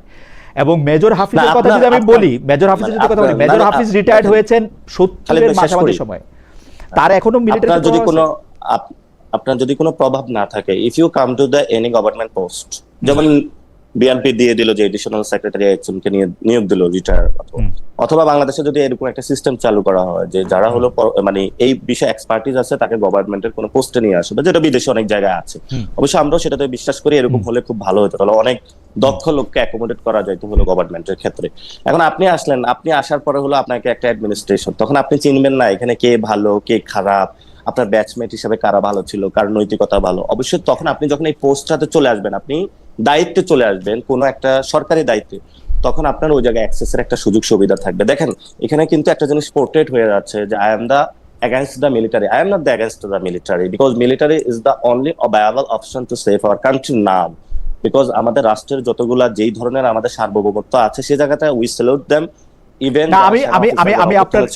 আমি আপনার মিলিটারির প্রতি ভালোবাসা বা মিলিটারির প্রতি আপনার absolute respect, সেটা আমি বলছি না। আমি শুধু 2টা পয়সা দিই, আমি মানে 2 সেন্টস। সেটা হচ্ছে মেজর হাফিজের সাথে যেসব আর্মি অফিসাররা দূরবর্তীভাবে কাজ করছেন তারাও retired long time back. Major হাফিজের আর্মিতে কোনো প্রভাব প্রতিপত্তি প্রতাপ আসে আমি শুনি নাই। আমার বন্ধুরা সেনাবাহিনীতেও কাজ করেন, তারা মেজর জেনারেলের ব্যাচ পড়েছেন কিছুদিন আগে। আমি জানি যে তাদের মধ্যে মানে কেউ আসলে মেজর হাফিজকে কোনোদিন চাকরিতে দেখেন নাই, কারণ আমরা শিশু। তাদের মানে তাদের কাছে even this major generals were not in service remotely, অনেকের জন্ম হয়েছে সেই সময়। তো সো এইটা আমি 2 পয়সা দিলাম আর কি। আচ্ছা যাই হোক, আমি একটু না আপনি আপনি আপনার মানে যখন একজন আর্মি পার্সন থাকে, সাধারণত যে কোনো সৈনিক বা যে কোনো অফিসার যখন অনেক সিনিয়র থাকে তাকে রেসপেক্ট করে। আপনি দেখেন ক্যান্টনমেন্ট থেকে জন্ম নেওয়া যে বিএনপি যে দলটা আছে, এটার প্রতি এখন একটা ক্যান্টনমেন্টের একটা ভালোবাসা কাজ করে। যেমন বেগম জিয়াকে ওনারা সম্মান করতো, কেন করতো? যে মেজর জিয়া, শহীদ জিয়াউর রহমানের কারণে। একই সম্মান তো তোদের রসনের সাথে পাওয়ার কথা ছিল, পাইছেন? এখন সম্মানটা হলো কে কোন ক্ষেত্রে গিয়ে নিয়ে ব্যবহার করে, সেই জায়গাটা থাকে। নট বিকজ যে তিনি সেনাপ্রধান ছিলেন, সেনাপ্রধানের স্ত্রী হিসাবে বেগম জিয়া সম্মান পান নাই। আমার মতে বেগম জিয়ার জন্যই সম্মান পাইছেন। সেনাপ্রধানের স্ত্রী রসের সাথে ছিল। এটা সর্ব জায়গায় থাকে। ধরেন আপনি এক প্রতিষ্ঠান থেকে পড়াশোনা করছেন, আপনারা একসাথে কলিগ কাজ করেন, পরবর্তীতে আপনি যখন বলবেন যে আমি ঢাকা ইউনিভার্সিটি বা রাজশাহী ইউনিভার্সিটিতে পড়াশোনা করব, সো ওইখানে একটা বন্ডিং থাকে। মিলিটারি বলা হয়ে থাকে a army is always the army, ঠিক আছে? উনি নন সার্ভিস হোক সার্ভিস হোক, তারা ওই ধরনের তাদের একটা বন্ডিং আছে। আমি এটাকে রেসপেক্ট করি, কারণ এই ধরনের বন্ডিং থাকলে যারা এক্স হয়ে যায় তাদের এক্সপার্টিস গুলো কাজে লাগানো যায় এবং এটা সামগ্রিক ভাবে। আমি ওই জায়গাটা থেকে বলেছিলাম। তো ফলত এখানে ধরেন আমরা মানে আগের যে প্রশাসন ছিল, অনেক জায়গাতে দেখা গেছে যে নন সার্ভিস থেকে, ধরেন আপনি প্রশাসনের নাই অথবা প্রশাসনে কাজ করে নাই, এই ধরনের একজনকে আপনি হলো প্রশাসনের ক্ষেত্রে যে মুখ্য সচিব বা কিছু তৈরি করে দেখবেন, এটা ডিসফাংশন কাজ করে। ডিসিরা, এসপিরা বা অন্য যারা আছে তারা কথা শুনতে যায় না। ও কি বুঝে এভাবে বলবে? ও কি এই ব্যাচের বা আমাদের এই ইনস্টিটিউশন সম্পর্কে কিছু বুঝে? অথবা এই যে ডাক্তাররা আন্দোলন করতেছে, যখন আপনি অ্যাডমিন ক্যাডার থেকে নিয়ে ডাক্তারদেরকে পলিসির ক্ষেত্রে চাপায়া দিচ্ছেন যে ডাক্তাররা এটা এইভাবে করতে হবে, কিন্তু ডাক্তাররা তখন বলে ওঠে যে আমার এই ধরনের প্রয়োজন, উনি এটা কি বুঝে? ফলত যখন ধরেন একজন যে স্বাস্থ্য অধিদপ্তর বা কোনো ক্ষেত্রে যখন একজন ডাক্তার ব্যাকগ্রাউন্ড আছে, তাহলে এটা একটা অ্যাফিনিটি থাকে। এই অ্যাফিনিটিটা হলো আপনি কখনো অস্বীকার করতে পারবেন না। এটা হলো পৃথিবীর চিরাচরিত। আমি আমার মনে হয় যে মানে এই ব্যাপারে যখন কোনোদিন সুযোগ হবে আপনি যে পেশাগত জায়গা থেকে যে বর্ণনা দিলেন সেইটার বিপক্ষে আমি 3000 প্রমাণ দিতে পারবো যে ডাক্তাররাই ডাক্তারদের এই এফিনিটির বিপক্ষে সবচেয়ে বেশি দাঁড়াইছে, যার জন্য আগের ডাক্তারের পজিশনে অনেক ভালো পজিশন পাইছে তাকে সবচেয়ে খারাপ পজিশন দেওয়া, অধ্যাপকদের বিরুদ্ধে দাঁড়াইছে, সাংবাদিকরা আপনি আবার আর্মিদের সবচেয়ে আপনি আবার ভুল করতেছেন। আমি যে জায়গাটা হলো কথা বলতে চাইছি, যেমন স্বাস্থ্য অধিদপ্তরের যিনি ডিজি হয়ে থাকে বা স্বাস্থ্য অধিদপ্তর যিনি যারা পলিসি মেক করে, ধরেন আমাদের পলিসি মেক করে সাংবাদিকতার একজন নন সাংবাদিক, আপনার বললো কিভাবে বাংলাদেশের সাংবাদিক না, এটা আমি অনেক সাংবাদিকরাও পলিসি মেক করতে গিয়ে খুব খারাপ পলিসি মেক করতে দেখছি। আর আমি বলতেছি না, আমি আপনার কথা আমি বুঝতে পারছি পাটোয়ারি, আপনার কথা যেমন হলো এখানে যেমন আলী রিয়াজ স্যার তো হলো ল ব্যাকগ্রাউন্ডের না, কিন্তু হলো বাংলাদেশের হলো ওয়ান অফ দা, উনি হলো কনস্টিটিউশনে খুব ভালো বুঝে। কেমনে বুঝছেন আপনি ভালো বুঝে? আমি কথা বলেছি অন্য বাংলাদেশে যারা কনস্টিটিউশনাল এক্সপার্ট আছে তাদের সাথেও কথা বলেছি। তাত্ত্বিক জায়গাটা ওনার মনে হচ্ছে আমার কাছে আন্ডারস্ট্যান্ডিং, আপনার কাছে খারাপ হতে পারে না। আমি খারাপ ভালোর কথাই বলতেছি না, যে আপনি কেমনে জাজ করলেন। মানে আমি একটা কথা বলি আর কি, এটা একটা গুঁড়ো কথা। আপনি কেমনে বুঝছেন মানে আপনাকে যদি, যেমন আমাকে যদি এখন কয়েকটা পাথরের খণ্ডের মধ্যে থেকে একটা হীরা খুঁজে নিয়ে আসতে বলে, আমি যেহেতু হীরা চিনি না, আমি ওই পাথরের খণ্ডটা থেকে হীরা বাইর করতে পারবো না। আপনি যদি কনস্টিটিউশনে অনেক সাউন্ড হন, কেবলমাত্র তখনই আপনি বুঝতে পারবেন যে আলী রিয়াজ স্যার কনস্টিটিউশনের সাউন্ড। আমি সেই জায়গা থেকে আপনাকে প্রশ্ন করছি, আপনি কেমনে বুঝছেন? কারণ আমি কনস্টিটিউশনালি সাউন্ড যাদেরকে আমি মনে করি, যাদেরকে কথা আমি আগে শুনছি, তাদেরকে কাউকে আমি আলী রিয়াজ স্যার আমার সরাসরি শিক্ষক, তাকে কনস্টিটিউশন খুব ভালো বোঝেন বলতে শুনি নাই একজনকেও না। ও আচ্ছা, এখন আমি তো বুঝি না, আমি তো আর এই সার্টিফিকেট দিতে পারবো না। এই সার্টিফিকেট যেহেতু আপনি দিচ্ছেন, আপনার কাছে বাংলাদেশের সবচেয়ে কনস্টিটিউশনাল এক্সপার্ট কাকে ভালো মনে হয়? আমার বাংলাদেশে আমি মনে করি বাংলাদেশের অ্যাডভোকেট মাহমুদুল ইসলাম সাহেব ছিলেন, যিনি কনস্টিটিউশনাল ল বাংলাদেশ লিখছেন। মানে কারেন্ট কে আমি তো বললাম যে আমি তো অত ভালো সংবিধান বুঝি না যে আমি বুঝতে পারবো যে সংবিধান বুঝে। তাহলে আমাকে মানতে হবে কার কথা? যিনি আইন এবং সংবিধান নিয়ে প্র্যাকটিস করেন। ধরেন সুপ্রিম কোর্টের চিফ জাস্টিস, ধরেন সৈয়দ রেফাত আহমেদ, বাংলাদেশের প্রধান বিচারপতি ছিলেন সৈয়দ রেফাত আহমেদ যদি কখনো বলতেন, আমি ওনাকে সাজেস্ট করেছিলাম সৈয়দ রেফাত আহমেদকে আমি খুঁজে বের করছিলাম। আপনি রেফাত সাহেব, সৈয়দ রেফাত আহমেদ, বিচারপতি সৈয়দ রেফাত আহমেদ যদি কখনো বলতেন যে প্রফেসর আলী রিয়াজ কনস্টিটিউশন বোঝেন, তাহলে আমি মাইনা নিতাম যে হ্যাঁ কনস্টিটিউশন বুঝছেন। বর্তমান যিনি চিফ জাস্টিস আছেন বিচারপতি জুবায়ের, উনি যদি বলতেন যে ওই আলী রিয়াজ সাহেব ভালো কনস্টিটিউশন বোঝেন, আমি মাইনা নিতাম। যারা এই যে আক্তার ইমাম সাহেব আছেন, শাহাদিন মালিক আছেন, যারা এটা নিয়ে প্র্যাকটিস করতেছেন, তারা যদি বলতেন আমি মাইনা নিতাম। আমি কি আপনার প্রশ্ন জবাব দিতে পারলাম? পারলেন, কিন্তু ওনারা জুলাই সনদ বা রিফর্ম বাংলাদেশে তো একটা কনস্টিটিউশনাল মৌলিক পরিবর্তন হওয়ার দরকার, ওই জিনিসটা কখনো উপলব্ধি করতে পারলেন না। মানে ওয়েল আচ্ছা ঠিক আছে, সেটা আরেকটা তর্ক। আমি আমি আমি ওই ওই আমি একটু ফরেন পলিসিতে আসি, আমি একটু ফরেন পলিসিতে আসি। আচ্ছা, আপনি বাংলাদেশের ফরেন পলিসির যে জায়গায় মানে মানে যে জায়গায় বাংলাদেশের ফরেন পলিসি যারা প্রণয়ন করতেছেন তাদেরকে আপনি অবুঝ দেখতেছেন এবং সেইটাকে আপনি খারাপ মনে করতেছেন। সেই ফরেন পলিসিটা হচ্ছে আমাদের কোনো শত্রু নাই, সবাই আমাদের বন্ধু। আপনি এটারে ব্যাখ্যা করতেছেন পাগলের কোনো শত্রু থাকে না। পৃথিবীর একটি দেশ আপনি দেখাইতে পারবেন ইসরায়েল ছাড়া যে ফরেন পলিসিতে কাউরে শত্রু হিসাব করে কথা বলে? না, আপনার অ্যাজ এ আওয়ার কনস্টিটিউশন আমরা তো বলি আমাদের কোনো শত্রু নাই, সবাই আমাদের বন্ধু। হ্যাঁ, এটা কিন্তু আপনি বলতেছেন এটা পাগলের মতো কথা। কিন্তু গত 17 বছর আপনি বলেছেন কেন যে ভারত রাষ্ট্র চালাচ্ছে, ভারতের সাথে আপনার সম্পর্ক নাই, ভারতের বিরুদ্ধে আপনি হ্যান করে ফেলবেন, ত্যান করে ফেলবেন, কেন বলেছেন আপনি? বুঝি না কেন বলেছেন ওদের হাতে গোলামের জিঞ্জির, আমাদের হাতে স্বাধীনতার পতাকা? কার কথা বলছেন? আপনি যদি বিএনপির আমি যদি বিএনপির কথাই বলি, বিএনপি তো গত 17 বছর হলো বাংলাদেশের সেই অনেক আগ থেকে হ্যান করে ফেলবেন, ত্যান করবেন, তাহলে আপনি ভারতের সাথে কেন শত্রুতা সৃষ্টি করেছেন? আমি বলি না যে বন্ধুত্ব করতে হবে, আপনি আপনি আপনি দুনিয়ার সব পক্ষকে খুশি রাখতে পারবেন না। আপনার একটা পক্ষে যখন আপনি অ্যাডভান্টেজ পাবেন, অপর পক্ষে আপনার কিছু লুজ হবেই। কিন্তু আপনি যখন নিয়ম বানাবেন যে ঠিক আছে সবাই পৃথিবীতে ইকুয়াল, কিন্তু ভারতের সাথে শত্রুতা করছে বিএনপি ক্ষমতায় থাকতে, আমার এরকম কোনো মানে জানা নাই। আপনার কোনো কিছু জানা আছে এরকম? আমি ক্ষমতা বলি না, আমি 17 বছর বলছি। না, বিরোধী দলে থাকলে অনেকে করে। বিরোধী দলে থাকলে শেখ হাসিনাও ইন্ডিয়াতে গ্যাস রপ্তানি হইতে দেয় নাই। ভারত বিরোধী থাকলেও করে, বিএনপি চাইছিল গ্যাস বলেছিলেন যে সবার সাথে খুবই সুন্দর সুন্দর একসাথে করে আপনার কোথাও অ্যাডভান্টেজ আসলে কোথাও ডিসঅ্যাডভান্টেজ আসবে, কোথাও একজনের স্বার্থ ভালো হলে ফরেন পলিসিতে আমরা বলবো যে অমুক আমার শত্রু আর কেউ বন্ধু না, নাইলে আমাকে পাগল বলবে। আমরা তো কাউকে বলি নাই যে আমাদের কেউ বন্ধু বা শত্রু। আমরা কাউকে বলছেন যে এই ফরেন পলিসি নেই, সেটা পাগলের কাজ। কোন দেশের কথা আমি বলি না, আপনি বলছেন না। কিন্তু আপনি যদি একটা দেশকে একটা পকেটে ঢুকানোর চেষ্টা করেন, তাহলে আপনি কি করবেন বলেন? মানে একটা দেশকে একটা পকেটে ঢুকানোর চেষ্টা করে। আমি যদি সত্যি মনে করি যে একটা দেশের যুদ্ধ, আমি কূটনৈতিক সম্পর্ক ছিন্ন করব, রিলেশন থাকা সম্ভব, কূটনৈতিক সম্পর্ক ছিন্ন করব না। এটা বাংলাদেশের এখন যে পরিস্থিতি আছে, দেখেন আমাদের 3 দিক দিয়ে ভারত ঘেরাও করা। একটা হলো আমাদের অপেন প্লেস আছে, সেটা হলো বে অফ বেঙ্গল। সেখানে বে অফ বেঙ্গলটাতে আমরা চাই না হলো নতুন কোনো পরাশক্তির এখানে হলো জিওপলিটিক্যাল অ্যাসপেক্ট থেকে কোনো সংঘাতের সৃষ্টি হোক। ঠিক আছে, আমরা ব্যবসা বাণিজ্য সায়েন্স টেকনোলজি শেয়ারিং এ আমরা আছি, স্টুডেন্ট পাঠাচ্ছি, তারা আসতেছে। আপনি যখন সবার সাথে সম্পর্ক ছিন্ন করে একদিকে চলে যাবেন এবং সেখানে হলো ফুল জিনিসটা একজনকে ওপেন করে দিবেন উইদাউট এনি কন্ডিশন, অথবা আমাদের স্বার্থটা না দেখে, সেখানে তো অবশ্যই আমরা কথা তুলবো। আপনি মানে টোন কি হইতে পারে সেটা তো আমাকে কথা বলে না।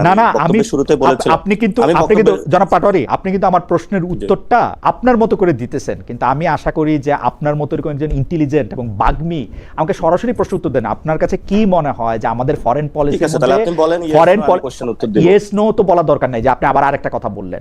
আমি আপনার কাছে জানতে চাইছি আমাদের ফরেন পলিসিটা হচ্ছে সকলের সঙ্গে, মানে কারো সঙ্গে শত্রুতা নয়, সকলের সঙ্গে বন্ধুতা। সেইটাকে আপনি বলতেছেন পাগলের সাথে আপনি তুলনা দিচ্ছেন। আমাদের ফরেন পলিসিটা কি হওয়া উচিত আসলে? মানে এটাই ফরেন পলিসি হওয়া উচিত এবং সেটাই আপনি করেন। তাহলে আপনি তো সেটা করছেন না। আপনি তো বলতেছেন যে এইটা করা উচিত, সেটা বলতেছেন না। আপনি বলতেছেন সকল কাউরে শত্রু না বলাটাই পাগলের লক্ষণ। সকলের শত্রুতা আপনি সেই জিনিসটা করতেছেন না, আপনি একটা দেশের পকেটে ঢুকে যাচ্ছেন, এটা তো ঠিক না। আপনি বলেন যে আপনি তো যে জিনিসটা আপনি ফরেন পলিসিতে বলতেছেন সেটা আপনি করতেছেন না, সেইটা হলো একটা কথা। কিন্তু আপনি বলতেছেন সকলের সঙ্গে বন্ধুত্বের পলিসিটাই পাগলের পলিসি। না, আমি ওই পলিসি নিয়ে কথা বলিনি। আমি বলেছি যে আপনার তো না, আমি ওই আমি কনস্টিটিউশনাল পলিসিতে কথা বলি না, আমি কনস্টিটিউশনাল পলিসিতে বিশ্বাস করি। ইভেন আমরা যখন কনস্টিটিউশন পরিবর্তন করবো, যা নতুন করে রিরাইট লিখবো, আমরা এটাই রাখবো, আমরা সবার সাথে সম্পর্ক সুন্দর রাখবো।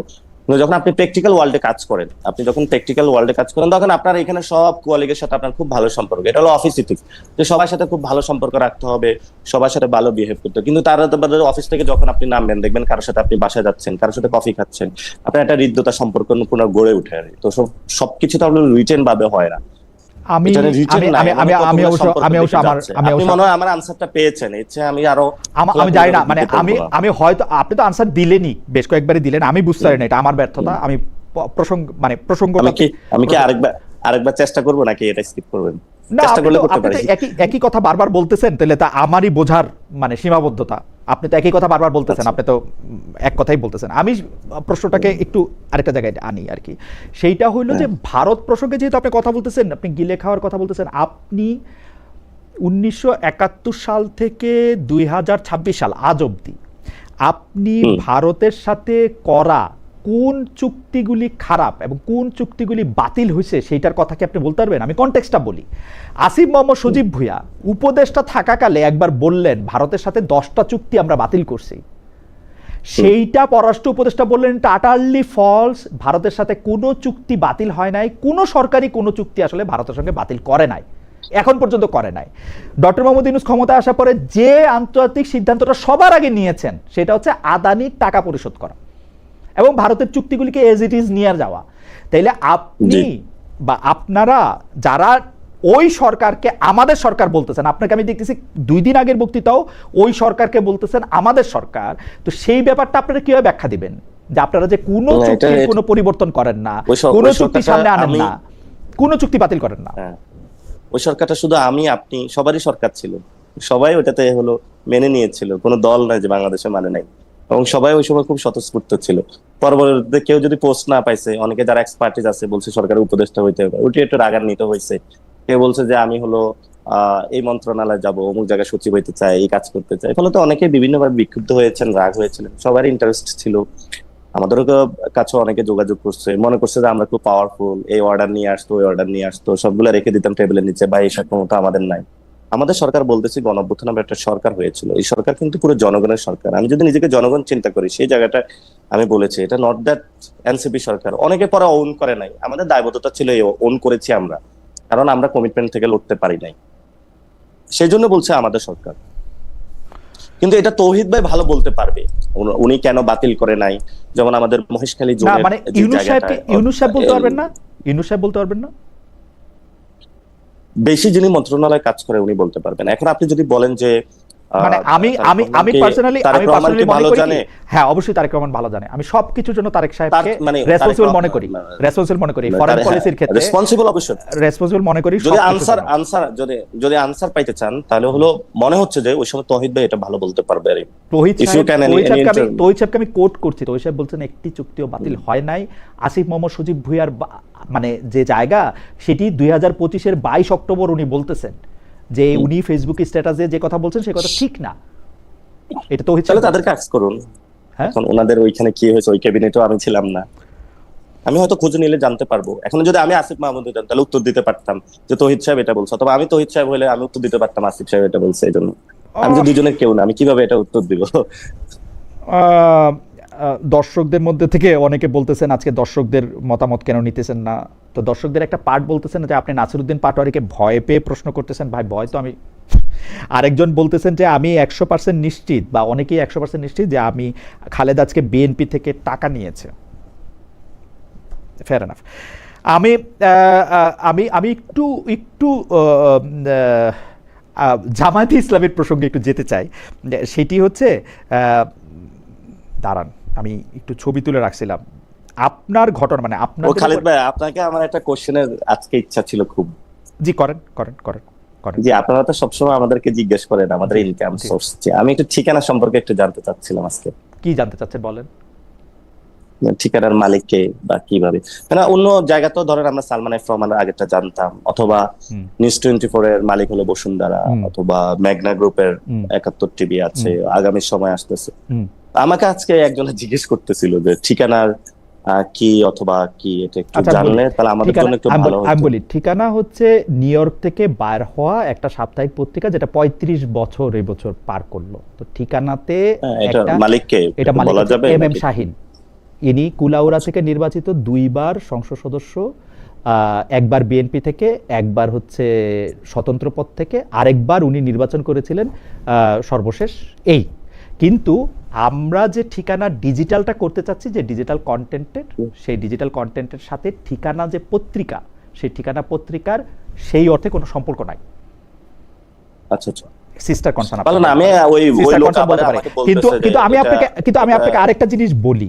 আপনি গতবারও আপনি এই প্রসঙ্গটা তুলেছেন যে আপনি সালমান এফ রহমানের এখানে কাজ করেছেন, বা সালমান এফ রহমানের শুনেন, আমরা যারা প্রফেশনাল, আমার যদি বাংলাদেশের কোনো পত্রিকায় কোনো টেলিভিশনে কাজ করতে হইতো, যে কোনো, তাদের সবার ব্যাপারেই আপনি বলতে পারতেন যে এ মালিকানা দিয়ে এটা করছে, এ মালিকানা দিয়ে সেটা করছে। কিন্তু আপনি আমার পজিশন, আমার অবস্থান, সেইটা নিয়ে বলতে গেলে আমি কোথায় কাজ করছি সেটা নিয়ে যদি প্রশ্ন তোলে, সেটা আপনি তুলতে পারেন, এটা আপনার বাক স্বাধীনতা।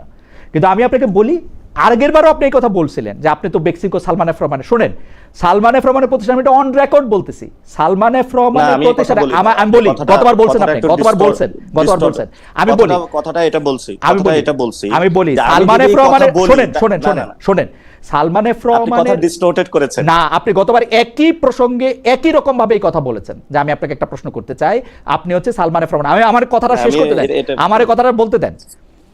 আমি বলি, সালমান এফ রহমানের কোম্পানিতে আমার জন্য কস্ট টু দ্য কোম্পানি যত ছিল, আমার জন্য ইন্ডিপেন্ডেন্ট টেলিভিশন আয় করছে তার কয়েক গুণ বেশি। আমি উনার প্রতিষ্ঠানে কাজ করছি বলে উনার দয়া নিয়ে কাজ করি না, আমি জীবনে উনার সঙ্গে একটা ছবি তুলে পোস্ট করি নাই। আমি প্রফেশনাল হিসাবে ইন্ডিপেন্ডেন্ট টেলিভিশনে যোগ করছে, আমার কোনো কিছু পাওয়ার নাই। বাংলাদেশে আমি যখন এই কথা কইতেছি, আপনি খোঁজ নিয়ে দেখেন, টপ 10টা টেলিভিশনের মধ্যে অন্তত 5টার অ্যাপয়েন্টমেন্ট লেটার এখন আমার পকেটে। আপনি খোঁজ নেন, খোঁজ নিয়ে আমাকে বলেন। জি, আমি ওই সময় বলেছিলাম যে আমি যদি আপনাকে এই কথাটা বলি আপনি রাগান্বিত হয়ে যাবেন না, তাহলে আমি বুঝাতে চাচ্ছিলাম না, আমি যে এই আপনাকে ধরনের অনেকে এর অনেক আগের বার কথা আপনি কোন বলে। প্রসঙ্গে বলছিলেন সেটাও আমি বলি। আমি আপনাকে বলছিলাম যে আপনার একজন সহযোদ্ধা এই কথা বলছেন যে আপনারা আসিফ নজরুলের ছাগল নিয়ে খায় ফেলছেন। এইটারে আপনি কিভাবে ব্যাখ্যা করেন? তখন আপনি বলছিলেন আপনিও তো বেক্সিমকোর পয়সাতে চলেন বা বেক্সির পয়সা খান। না, তারপরে শেষ কথাটা ছিল যদি এই কথা আমি আপনাকে বলি, না, এটা কোনো কথাই হলো না, এটা কোনো কথাই হলো না। যদি এই কথা আমি খালিদ আপনাকে ভাই, বলি, আমি এটা কেটে এটা কোনো কথাই হলো না ভাই। এইসব কথার বাজ আমারে আমি দিয়েন না, আপনাকে কেটে এইসব কথার বাজ আমারে দিয়েন না। আমি কেমনে দিব? আপনি সবচেয়ে বাংলাদেশের সবচেয়ে বড় সাংবাদিক। না, সবচেয়ে বড় ছোটর কথা না ভাই, বড় ছোটর বহুত কিছু, মানে আপনাদের বড় ছোটর যে হিসাব, সেই হিসাবটা স্কেল, সেইটা আপনাদের কাছে ভাই। আমি ওই স্কেলের আপনার কাছে আমি যাইতে চাই না। হাওয়েভার, আমি আপনাকে যে একটু জামাত ইসলামীর ব্যাপারে যেটা একটু জিজ্ঞেস করতে চাইছিলাম, সেটা হচ্ছে যে আপনাদের উপরে হামলা বা আক্রমণ হওয়ার পরে জামাতের 60 বছর বয়সী সংসদ সদস্য 17 বছরের কিশোরীকে চাকরির প্রলোভন দিয়ে, এটা হচ্ছে মনিরা শারমিন, উনি স্ট্যাটাস দিয়েছেন এর পরপর প্রলোভন দেখিয়ে যে কেলেঙ্কারি জন্ম দিয়েছেন, সেটাই জুলাই মাসেই ছিল। এই ঘটনা শুধু আলোচনাতেই ছিল না, বরং বিব্রতকর পরিস্থিতি ছিল। কিছু মানুষ দেখলাম যারা হামলার প্রতিবাদ না জানিয়ে এর মধ্যে ডিপ প্ল্যানের গন্ধ পাচ্ছে। এনসিপি রাজনীতি দাঁড়ালে কারো কারো অসুবিধা হবে, এটাই স্বাভাবিক। নিজেদের ব্যর্থতা অস্বীকার করে অন্যকে সন্দেহের চোখে দেখা একরকমের অসুখ। না জনাব পাটোয়ারি, আপনিও কিন্তু জামাতে ইসলামের, আমি দেখতেছিলাম অক্টোবরের শেষ সপ্তাহে আপনি জামাতে ইসলামীকে অনেক সমালোচনা করেছেন এবং আপনি বলেছেন যে জামাতে ইসলামের সাথে গিয়ে কারো কোনোদিন কোনো ভালো হয় নাই। আপনি কি এখনো এই ব্যাপারটা মানে, এবং মনিরা শারমিন এটা সরাসরি বললেন, আমি দেখলাম টক শোতেও এনসিপির নেতারা অনেকেই জামাতের এই ভূমিকা নিয়ে অনেক কথা বলেছেন, স্পেশালি আপনাদের আক্রমণের পরে অনেকে বলেছেন যে এই আক্রমণটা আপনাদের উপরে হতে পারতেছে কারণ জামাতে ইসলামী হচ্ছে আপনাদের সাথে এই পদযাত্রাটা আপনাদেরকে একা করতে হচ্ছে। জুলাই পদযাত্রা তো সবার, তাহলে এই পদযাত্রায় তারাও অংশ নিচ্ছে না কেন? একটু যদি বলতেন, এটাই আমার আজকে শেষ প্রসঙ্গ বা শেষ প্রশ্ন। শেষ প্রশ্নটা যেটা, দেখেন আমিও একটা সময়ে কিন্তু ছাত্র শিবিরের রাজনীতি করেছিলাম। মানে আমার যখন ছোটবেলা বই পড়ার ইচ্ছা হইতো তখন আমি বইগুলা পড়েছিলাম। পরবর্তীতে কিন্তু আমি আদর্শিকভাবে পরিবর্তন হয়েছে। This is not the right way, কারণ আমি সে সময় হলো অন্য কোনো সংগঠনে দাওয়াতই পাই নাই বা এঙ্গেজ হওয়ার সুযোগই পাই নাই, মাদ্রাসা পড়াশোনা করছি না। পরবর্তীতে যখন পরিবর্তনটা আসছে, আমি সে কিন্তু পরিবর্তনের জায়গাটা পরিবর্তন করছি না। আমি কিন্তু আজকে এনসিপি করতেছি। মানে আমি যদি ওই জায়গায় থাকতাম, লেয়ার বাই লেয়ার উঠলাম, তাহলে দেখা যাচ্ছে ওইখানে অনেক উপরেও যাইতে পারতাম।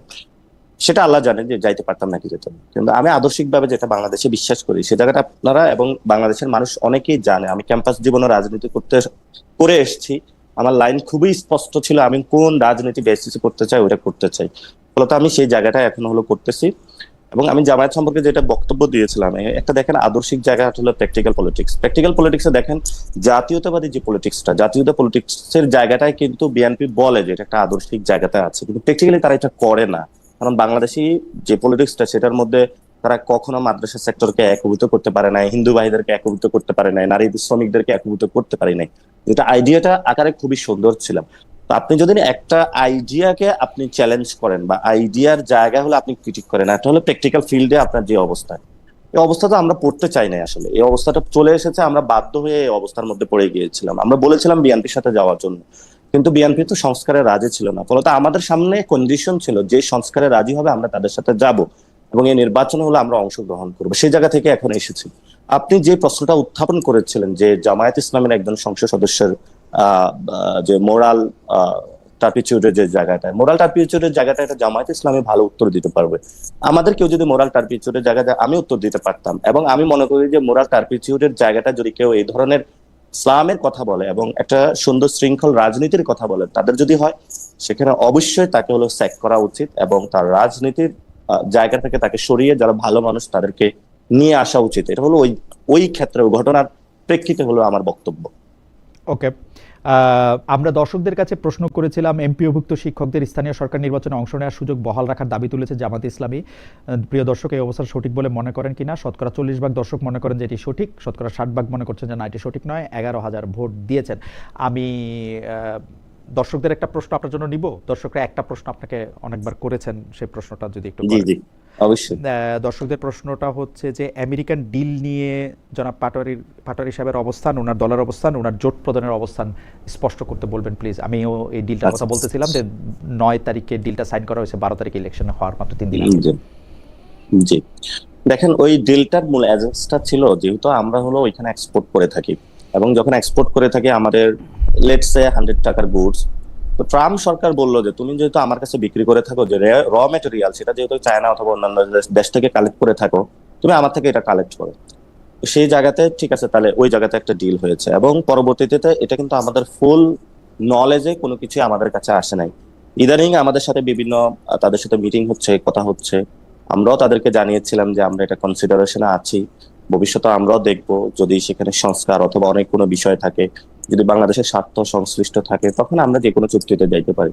বাংলাদেশের স্বার্থ সংশ্লিষ্ট বিরোধী আমরা কোনো ধরনের চুক্তিতে, জনাব পাটোয়ারি, চুক্তিটা আপনার দেখার সুযোগ?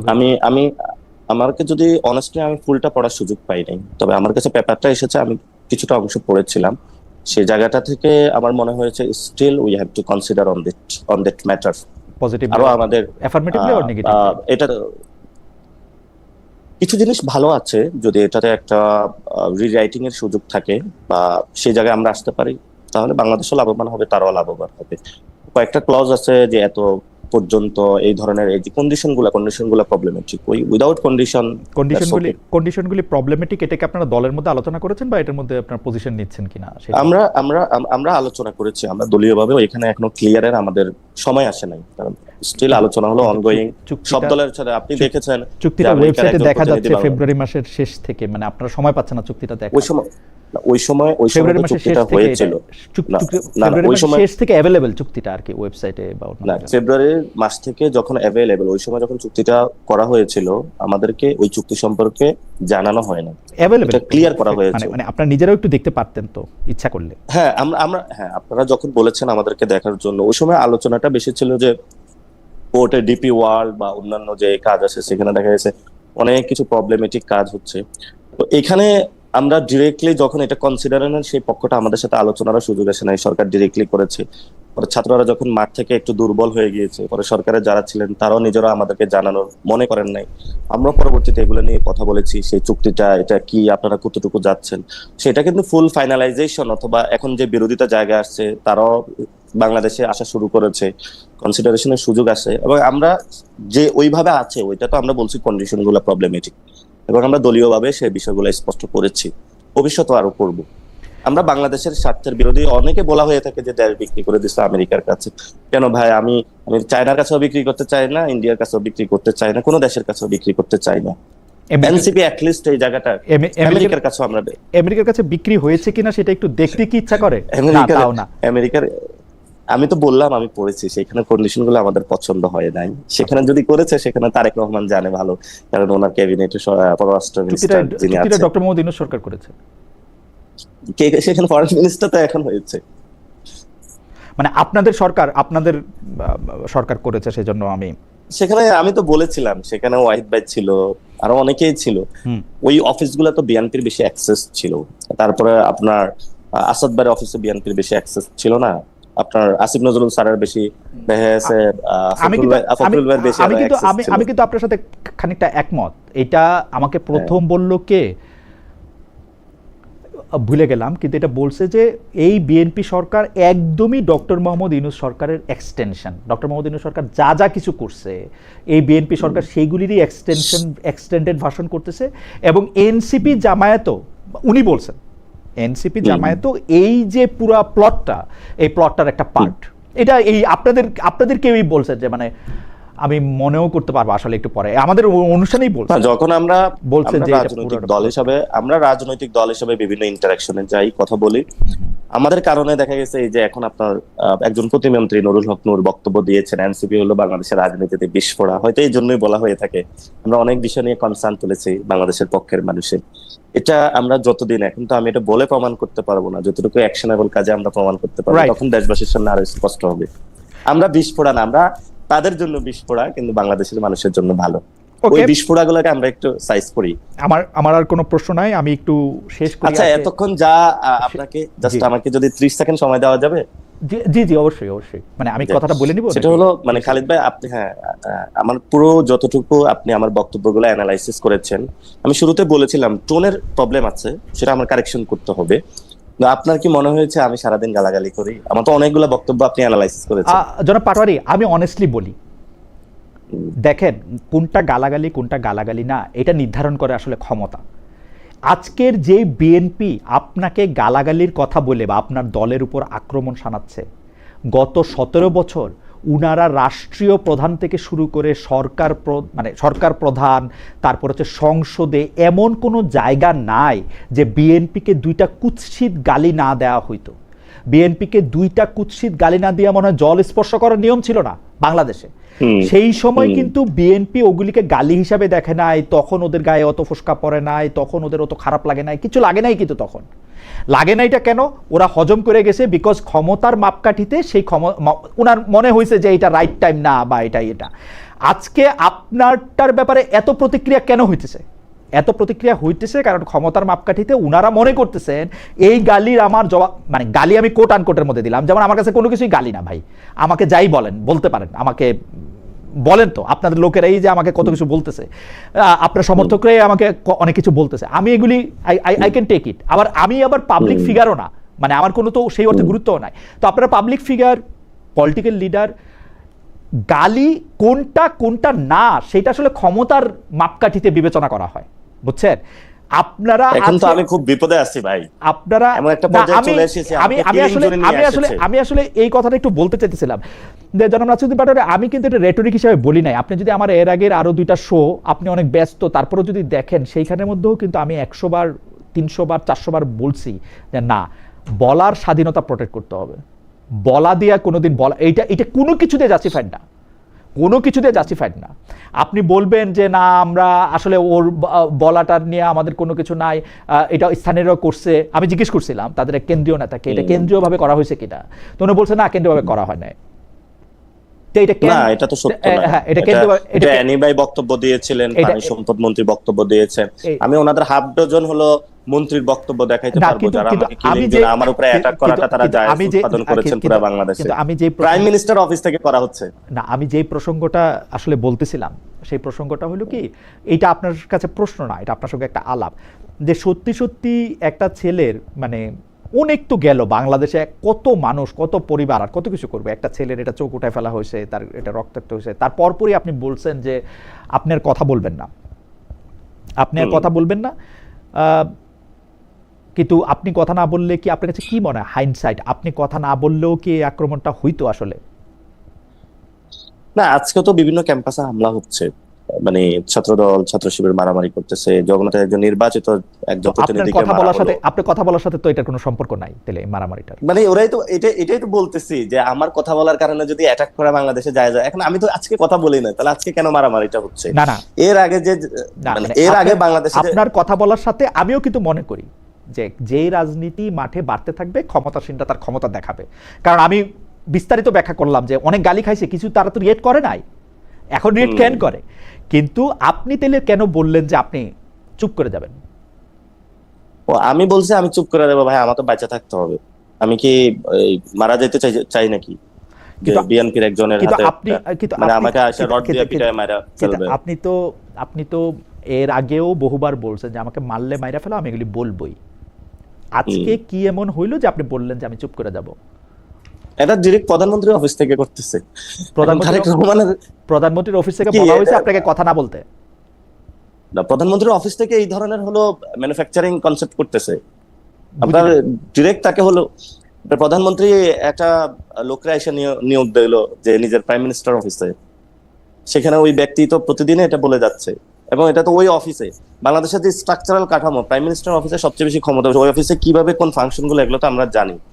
তো ওই জায়গা থেকে যখন একটা ব্যক্তিকে নিয়োগ দিলে সে বারবার এটা বলে যাচ্ছে, না না, প্রাইম মিনিস্টার আপনাকে ওই ব্যক্তিকে নিয়োগ দেওয়াতে আপনারা এত বেশি মনক্ষুণ্ণ হইলেন কেন? মানে এই যে কোটা আন্দোলনের প্রথম দিকে যারা ছিলেন, নূর এবং রাশেদকে অসম্মান না করে, মানে খুব খারাপ কথা না বলে আপনাদের একটু ভালো লাগে না, এটার কারণটা কি আসলে?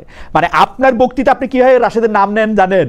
আমরা হলো মানে আমরা খুব কুৎসিত কোনো কিছু দেখলে যেরকম করে মুখ মানে আমি জানি না, মানে আমি যে আপনারা অনেক কিছু শুনছি, আপনি যতবার রাশেদ নামটা বলেন ততবার, আপনি না শুধু, এর কারণটা কি? আমি না আমার বলতেও চাই না এর কারণটা কি? আপনি আজকে নূর সাহেবের কথা বলছেন যে মানে এইটা কেন হইলো? মানে ওরা কি করছে? এটা এটা এটা এটা এটা হয়েছে, তারা কোনো অপরাধ করে নাই, তারা বাংলাদেশের ক্ষমতার অংশীদার হয়েছে।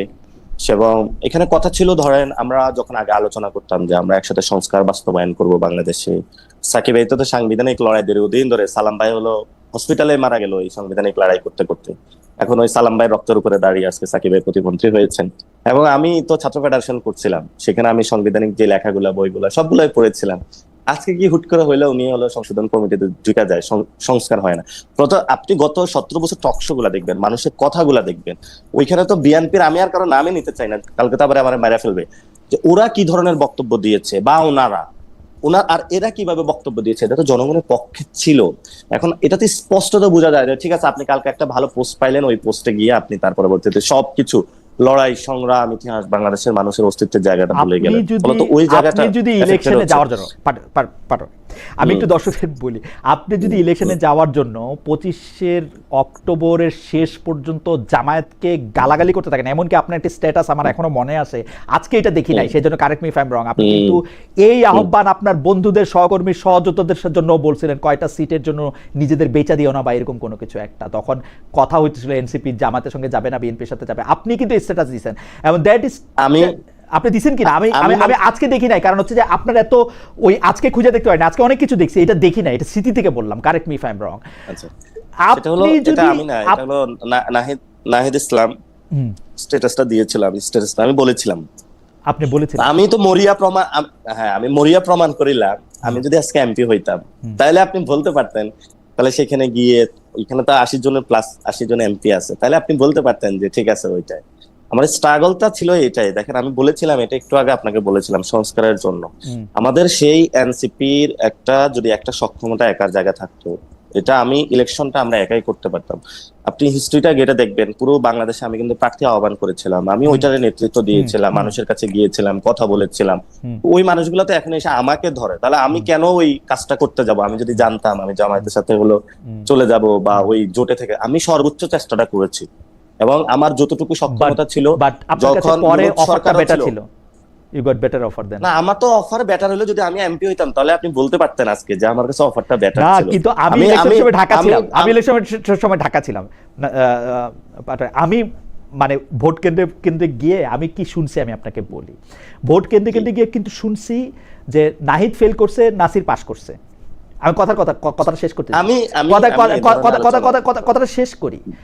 পরে আমি এটা শুনছি ফলালটা নাকি উল্টায় দেওয়া হয়েছে, আমি এর কোনোটাই আমার বিশ্বাস অবিশ্বাসের জায়গা থেকে আমি বলতেছি না, আমি বলতেছি এটা তো হইতেই পারতো যদি এটা ইঞ্জিনিয়ার্ড ইলেকশন হয়, যেটা আপনি সবসময় মিন করেন, যেটা মিন করেন মামুনুল হক নিজেও। মামুনুল হককে আমি ইন্টারভিউ করছি, মামুনুল হক সরাসরি বলছে, আপনি আমার ইন্টারভিউটা দেখে মামুনুল হক বলছে, এবং মামুনুল হকের ফেল করা নিয়া যে আপনারা মানে অর্থাৎ আপনারা জোটের পক্ষ থেকে যে অনেক বেশি উচ্চবাচ্চা করেন না, ওইটারও উনি প্রশ্ন তুলছে একদম আপনি দেখেন আমার ইন্টারভিউ দিতে। তো আমি তো যদি এটা ইঞ্জিনিয়ার্ড হয় তাহলে ইঞ্জিনিয়ারিংটা তো আপনাদের সবাইরই নিয়ে হয়েছে, আমার পয়েন্ট হচ্ছে এইটা। আমি দেখেন কোনো ব্যক্তির ইঞ্জিনিয়ারিং শব্দটা আমি কোনো ব্যক্তির সাথে জুড়তে চাই না, আমি সামগ্রিক আলোচনাটাই। আচ্ছা ঠিক আছে, আপনার প্রিয় ওয়াকা সাহেব নিয়ে আসি। ওয়াকা সাহেব যারা যারা বসাইছে সেটা তো উনি পিক এন্ড চুজ করে বসাইছে, তাই না? যেমন নাসির সাহেব ওনার পছন্দ না, নাসির সাহেব বলছে আর্মির বুদ্ধি থাকে হাঁটুতে, ওর কোনো বুদ্ধি শুদ্ধিই নাই, তো আপনারা কেন বসাবেন, আপনি তো শত্রু। না আমি আমি আমি কথাটা আবার বলেছিলাম যে এই জন্যই বলেছিলাম যে আমি বিভিন্ন দেশের যারা আর্মি পার্সন আছে অথবা বিভিন্ন দেশে যাই, তাদের সাথে তো আমাদের ইন্টারাকশন হয়, অথবা তাদের বিশ্ব অনেক এগিয়ে গিয়েছে, আমরা শুধু হলো কতটুকু সৈন্য নিয়োগ দিবে এটাতে চিন্তা করি আমরা। যে আমি ওইটাতে গুরুত্ব দিতে চাইছিলাম যে আমাদের এখন ওয়ারফেয়ার যেটা এটা চলে এসেছে ব্রেইনে, অর্থাৎ আপনি ইন্টেলেকচুয়াল ওয়ারফেয়ার চলে এসেছে এখন। এখন তো আপনি কারো জায়গায় কিভাবে ধাক্কা দিয়ে সীমান্ত রক্ষা করবেন এটা আপনি পারবেন না কিভাবে। তো আমি ওই জায়গাটায় মানে গুরুত্ব দিতে চেয়েছিলাম, মানে নিজেদের আর্মিরে কাবু কইরা আইয়ুব খানের মতো এত বড় বীর নিজের দেশটাই দখল করে বসে রয়েছে ওরকম, মানে নিজেদের আর্মিরে আপনি মেন্টাল ওয়ারে হারা দিতে চাইছেন। মেন্টাল ওয়ার আমি তাদেরকে বলছি ওই জায়গাটা যাওয়ার জন্য। আবার তো কথাটাকে আমি বলতেছি যে বাংলাদেশের যে ইনফ্রাস্ট্রাকচার আছে, আমাদের মিলিটারি যে ইনফ্রাস্ট্রাকচার, এটাকে ইন্টেলিজেন্ট ওয়েতে এটাকে আরো বেটার করা। আচ্ছা ঠিক আছে, আমি আজকে আমরা এটা ছোট রাষ্ট্রের সাথেও পারবো না, আমাদের যে অবস্থা এখন বর্তমানে আছে, আমাদের যারা আমাদের মোটিভেটেড ডেডিকেটেড একটা প্রফেশনাল ফোর্স কে আপনি বলবেন তাদের বুদ্ধি হাঁটুর মধ্যে। বাংলাদেশের ইলেকশনের মধ্যে প্রফেশনাল ফোর্সের সবাইকে বলি না, বাংলাদেশের প্রফেশনাল ফোর্সের সবাইকে বলি না, বাংলাদেশে অনেক আছে। আমি আপনার এই বক্তব্যটা শুনছি জনাব পাটোয়ারি, আমি আপনার বক্তব্যটা শুনছি, আপনি বলছেন আমি আজকে একটু কারেকশন করে দিলাম, আমি কারেকশনটা আজকে আপনার এটার মাধ্যমে কারেকশনটা করে দিলাম।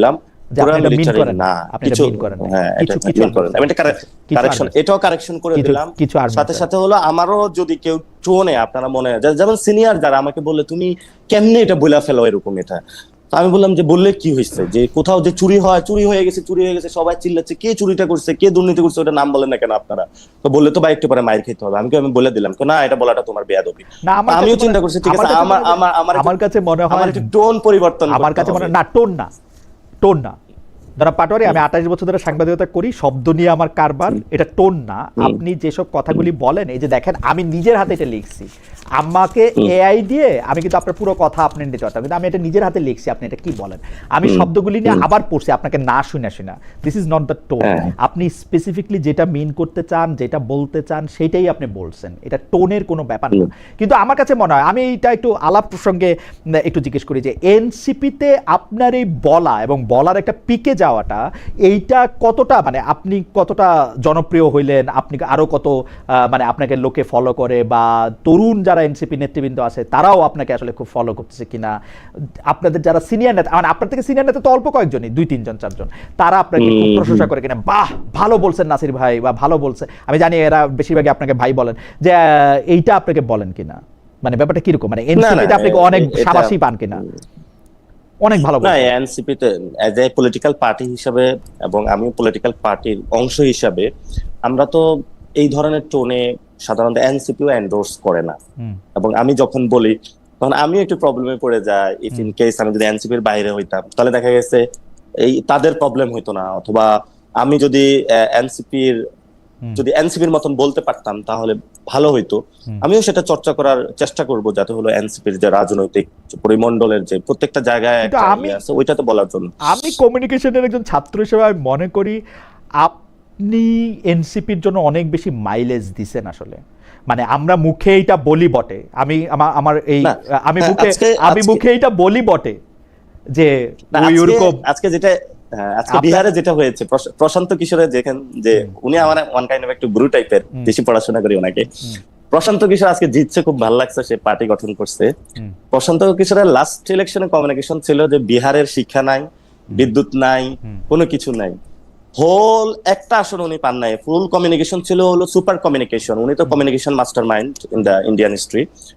কিন্তু এইবার ইলেকশন উনি কমিউনিকেশন চেঞ্জ করছে যে বিজেপি ঠেকাও, এবং সেখানে হলো যে আসনটা এটা ছিল বিজেপির যিনি প্রেসিডেন্ট হয়েছিলেন নীতির আসন ছিল, এবং 36 বছর নাকি তারা নাকি 26 বছর এই আসনটা তাদের ছিল। তারা বলছে এটার কলা গাছ দাঁড়াইলো তারা জিতবে, এবং মিষ্টি টিষ্টি সবকিছু অর্ডার করে দিছে। কিন্তু আনফরচুনেটলি সেখানে উনি যখন এবার ক্যাম্পেইন দিয়েছিলেন যে বিজেপি ঠেকাও, তখন এটাতে উনি ভালো সাকসেসফুল নিয়েছেন। আমি ইলেকশনের সময় এই ধরনের কমিউনিকেশন করেছিলাম। আমি 4টা জিনিসের কমিউনিকেশন করেছিলাম: চাঁদাবাজি, সন্ত্রাস, দখলদারিত্ব, দুর্নীতি।